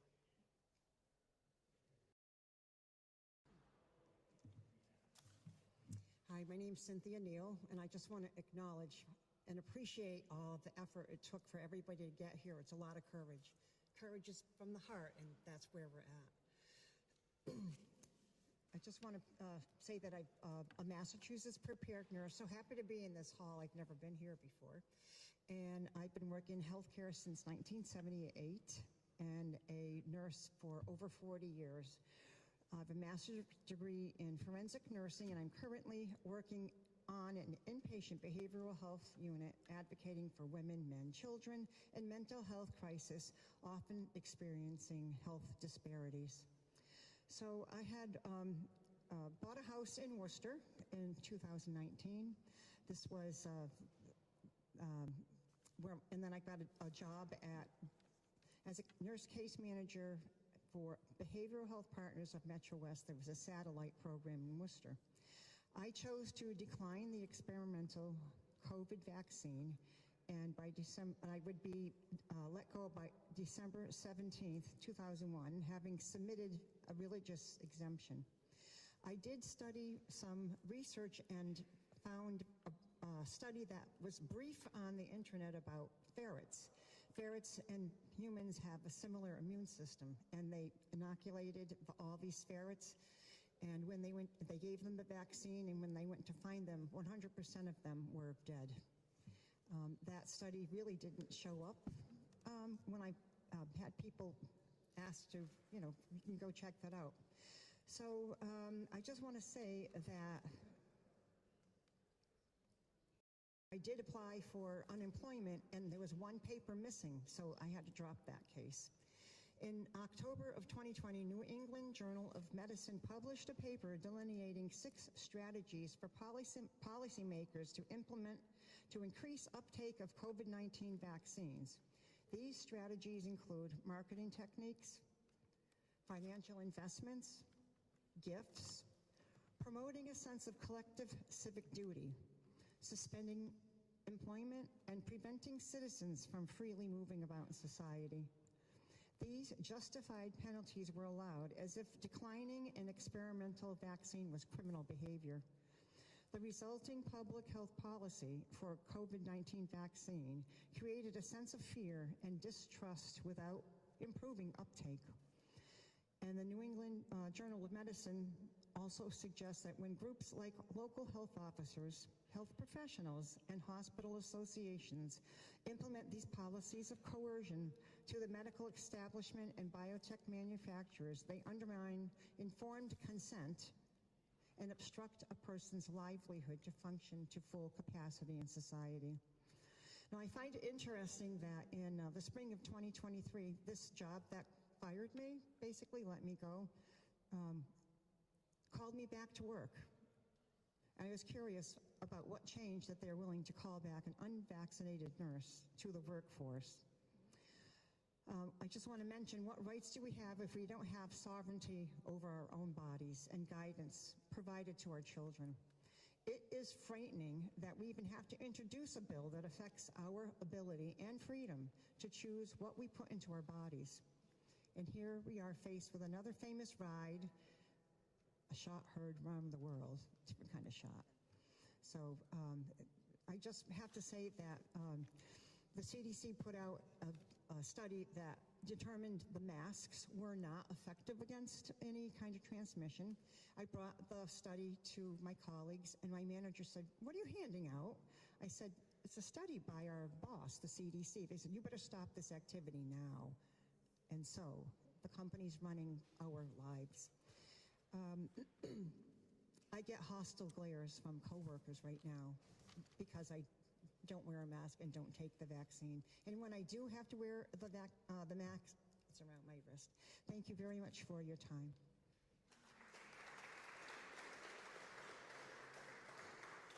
Thank you, Cynthia. Our next speaker is Anne Marie Cromwick.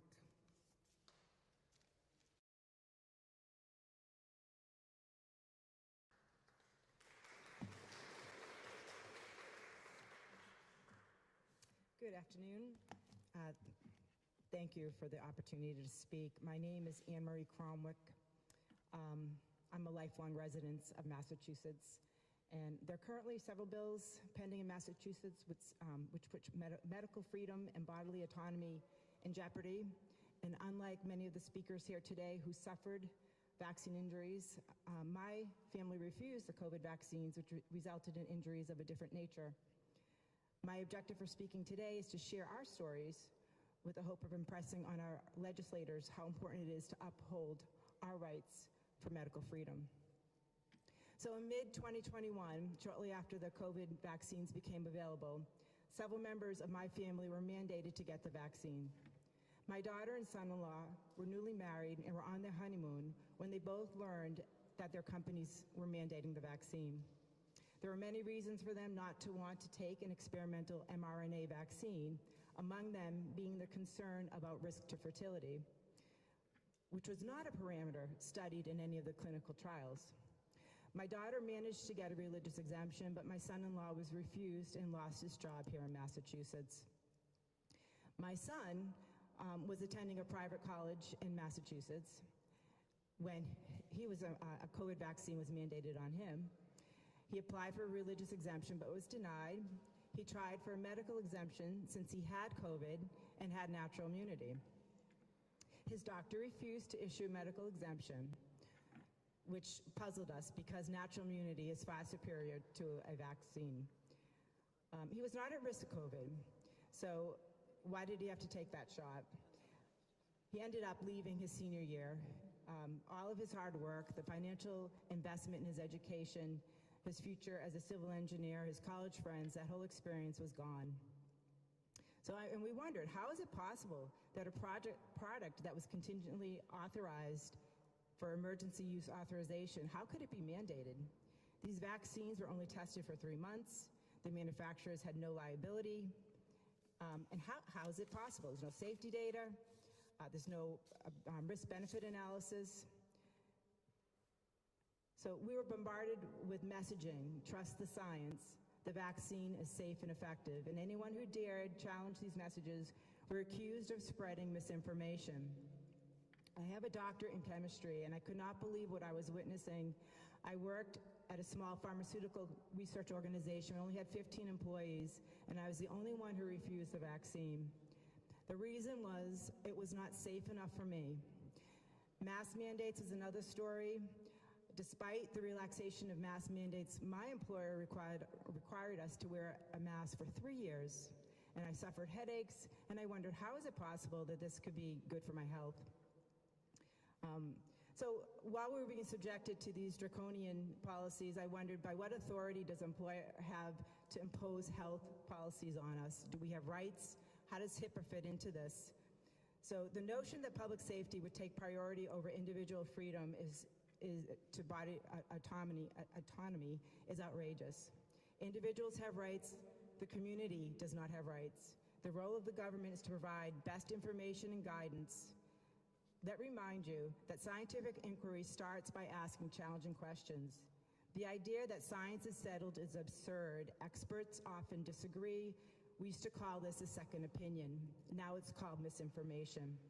Experts can be wrong. Public health officials can be wrong. What's important in a free society is to protect the rights of the individuals. No mandate, a one-size-fits-all approach to public health. Thank you.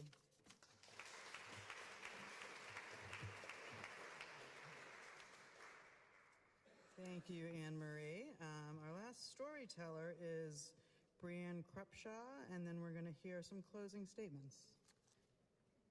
I'm sorry, Krupsaw.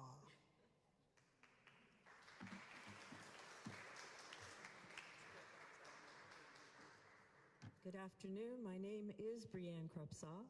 Thank you, Julie, for inviting me to speak and for everyone else who is come here to speak today. In March of 2020, a pandemic of fear was created, and we were told that coming into physical contact with another human being could potentially kill you. Physical contact is what my work is all about. In 2020, I was in my 35th year as a massage therapist. I was nearing retirement, carefully saving to make that dream a reality, when suddenly my profession, my life's work, was shut down. Because I chose not to inject an experimental, liability-free, rush-to-market medical product into my body, I was discriminated against. I was vilified, blamed, shamed, and ostracized. I lost my right to work and was forced onto unemployment, a fraction of what I had previously been earning. To survive, I had to dip into my retirement savings, watching decades of effort drain away. I was no longer welcome in my social circles, and I was barred from everyday activities simply because I was not vaccinated. This, despite the fact that it quickly became clear the shots did not stop transmission nor infection, yet the mandates continued. Here in Massachusetts, the state spent millions of taxpayer dollars on fear-based ads, hiring consultants and media firms to flood the airwaves and social media. They even paid celebrities and influencers to push compliance. To lure people in, they offered $25 gift cards, cash bonuses, donuts, and even $1 million lottery. No education, just propaganda and coercion. The fact is, I'm a very healthy person. I take care of myself with nutrition, exercise, sleep, and sunshine, and community, which was taken away from me, not medical or pharmaceutical interventions. Yet I was treated as a danger to society for years simply because I refused a product that I neither wanted nor needed. I've largely recovered emotionally, finding new friends and new circles of support among people who also lived through this. But the memory is still raw, and the financial loss will never be recovered. Still, I consider myself fortunate because at least I was not physically injured or killed by the shot. To be sure, I'm not alone in seeing the danger. A recent Rasmussen poll found that 56% of Americans believe it's likely the COVID shots have caused a significant number of unexplained deaths. These are not rare cases. These are our neighbors, our coworkers, and our family members. Here are the truths we must face. Vaccine mandates destroy lives, not only through injury, but through discrimination and coercion. Public health failed the people of Massachusetts by ignoring facts and prioritizing control and compliance over freedom and informed consent. No government has the right to decide who can work, worship, or gather based on a medical choice. Never again should our state or our nation strip away rights, livelihoods, and dignity in the name of public health. Thank you.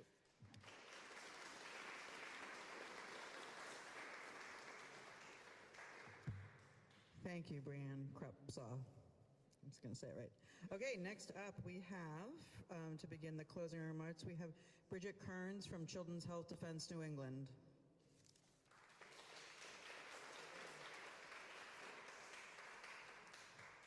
Good afternoon. My relationship with God and the decisions I have made based on my religious beliefs have led me on a journey that I could never have planned. From discrimination in the doctor's office, to fighting for my children's right to attend school, to being fired by my employer for my beliefs, I've had to dig deep to find the strength needed to stay strong in my convictions. God has given me the courage to become the advocate and activist I am today, and I am grateful to be here with you representing Children's Health Defense as a New England chapter leader. One of the biggest misconceptions I hear when people argue against the use of religious exemptions is that people who use them often cite science of vaccines in their statements, which they claim discredits the user's sincerity, and that the religious exemption is nothing more than a loophole. I am here to tell you there's nothing farther from the truth. First of all, it took me to understand the science behind vaccines to even understand how it conflicts with my deeply held beliefs. Second, I am able to hold separate beliefs, both ones based in science and those based in faith. People that become scientists, doctors, healthcare professionals don't simply abandon God in their pursuit of knowledge.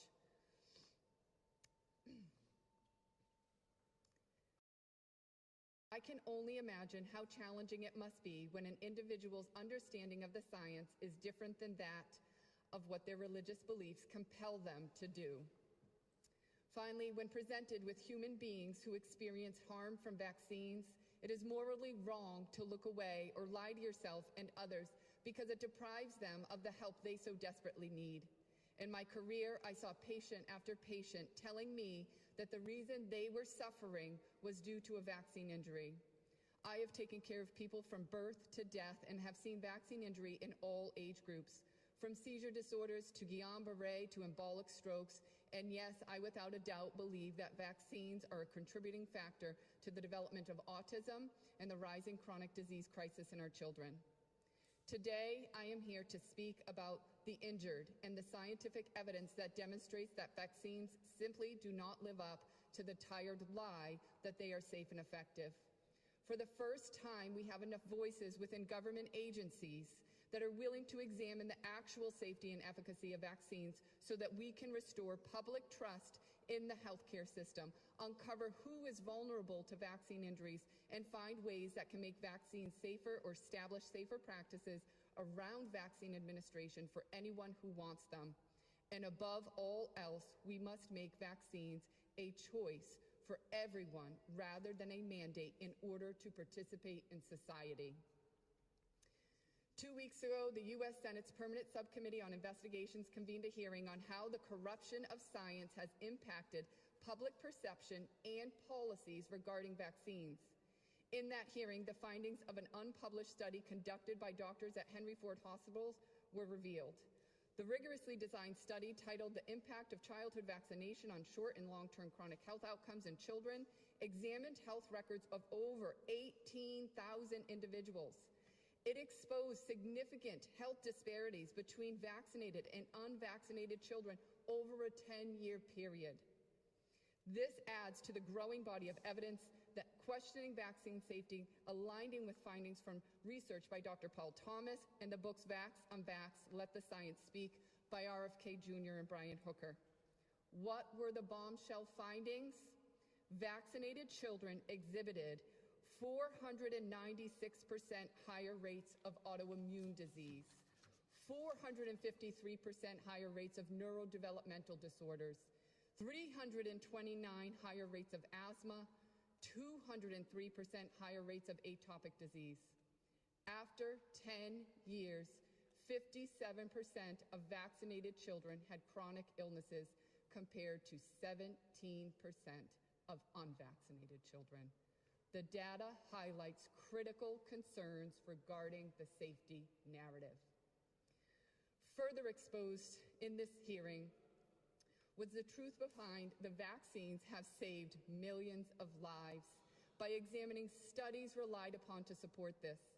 One particular study published by the WHO claims that an analysis reveals that 154 million lives have been saved by vaccines.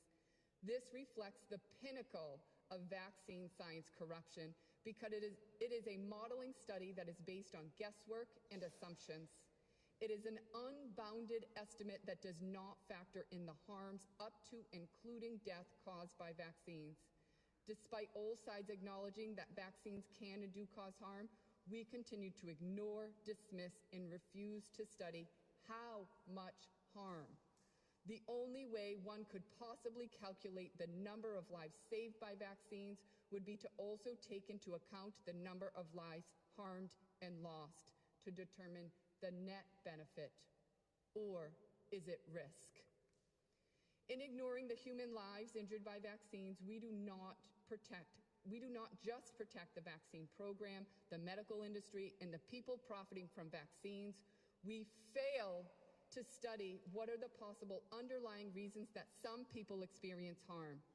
Who are the vulnerable subpopulation that are at greater risk from injury? How do doctors determine when a condition is caused by a vaccine? Where are the proper diagnosis codes to identify, bill, and collect data? How do you properly treat an injury after it has occurred if we can't even admit that is what is happening in the first place? And where are the emotional, financial, and physical support systems in place for individuals and their families whose health, livelihood, social relationships, and future potential is destroyed by vaccine harm? The biggest injustice of all the harm caused by vaccines is the absolute dismissal and disdain by society and government for people who trusted that they were doing the right thing by taking a vaccine only to have their lives destroyed. It is beyond the pale. There is simply no moral argument that individuals should take risk of harm to themselves or their children in some virtuous civic duty to protect others, especially when the product itself, the ever-growing schedule, and the growing burden of toxicants injected into our bodies is so fatally flawed. Our children are not human shields whose health is sacrificed for the theoretical gain or the illusion of some benefit to society. If we don't have sovereignty over our own bodies, then we are not a free people.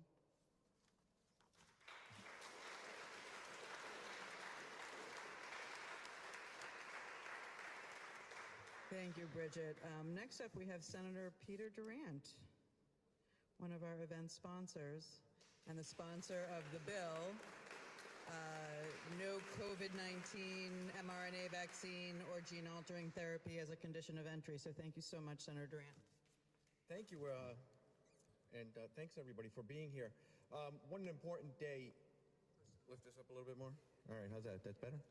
All right. It's an important day, you know, and thank you for coming out and sharing your stories and being part of this. You know, now here we are, we're a few years after COVID, and people tend to forget, don't they?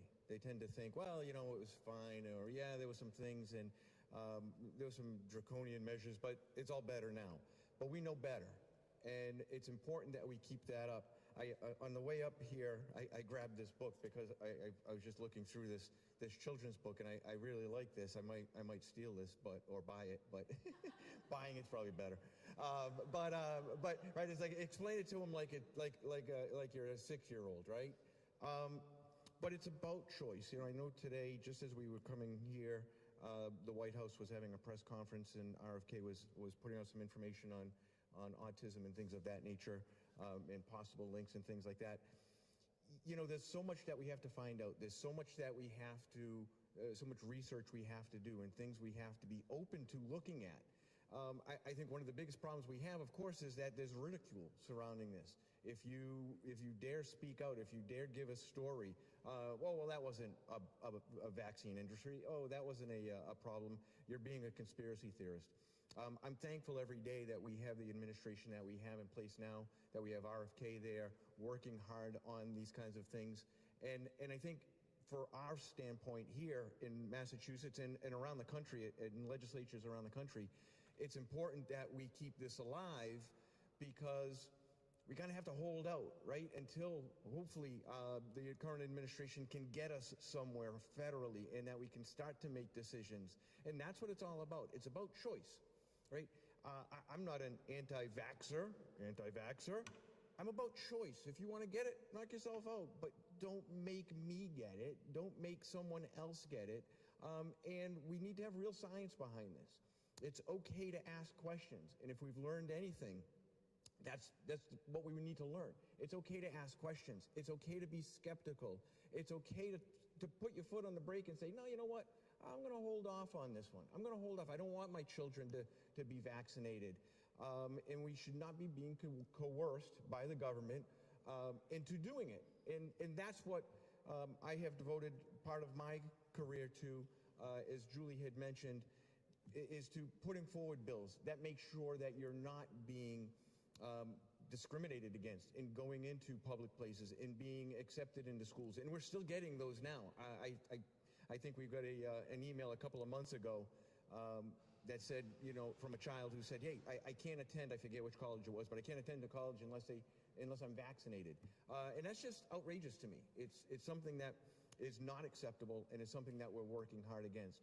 So I just want to say thank you for all that you are doing to Julie and to Health Rights Mass for everything. And I know there's other organizations that are involved as well, and thank God for them, because it's going to be a team effort. It's going to be a concerted effort as we move forward to make sure that our rights are protected and that we have that choice. So that's it. Julie told me to be quick because the tape is running out. God bless you all. Thank you so much for coming here and sharing today.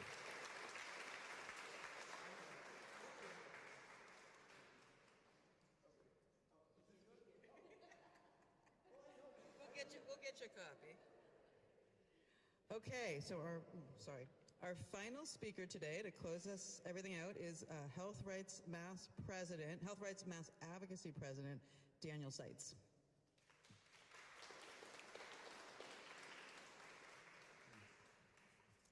Good afternoon, everyone. And I just want to first offer a few words of thank you A heartfelt thank you to the courageous individuals who have shared their painful stories. Not easy to come back and relive those.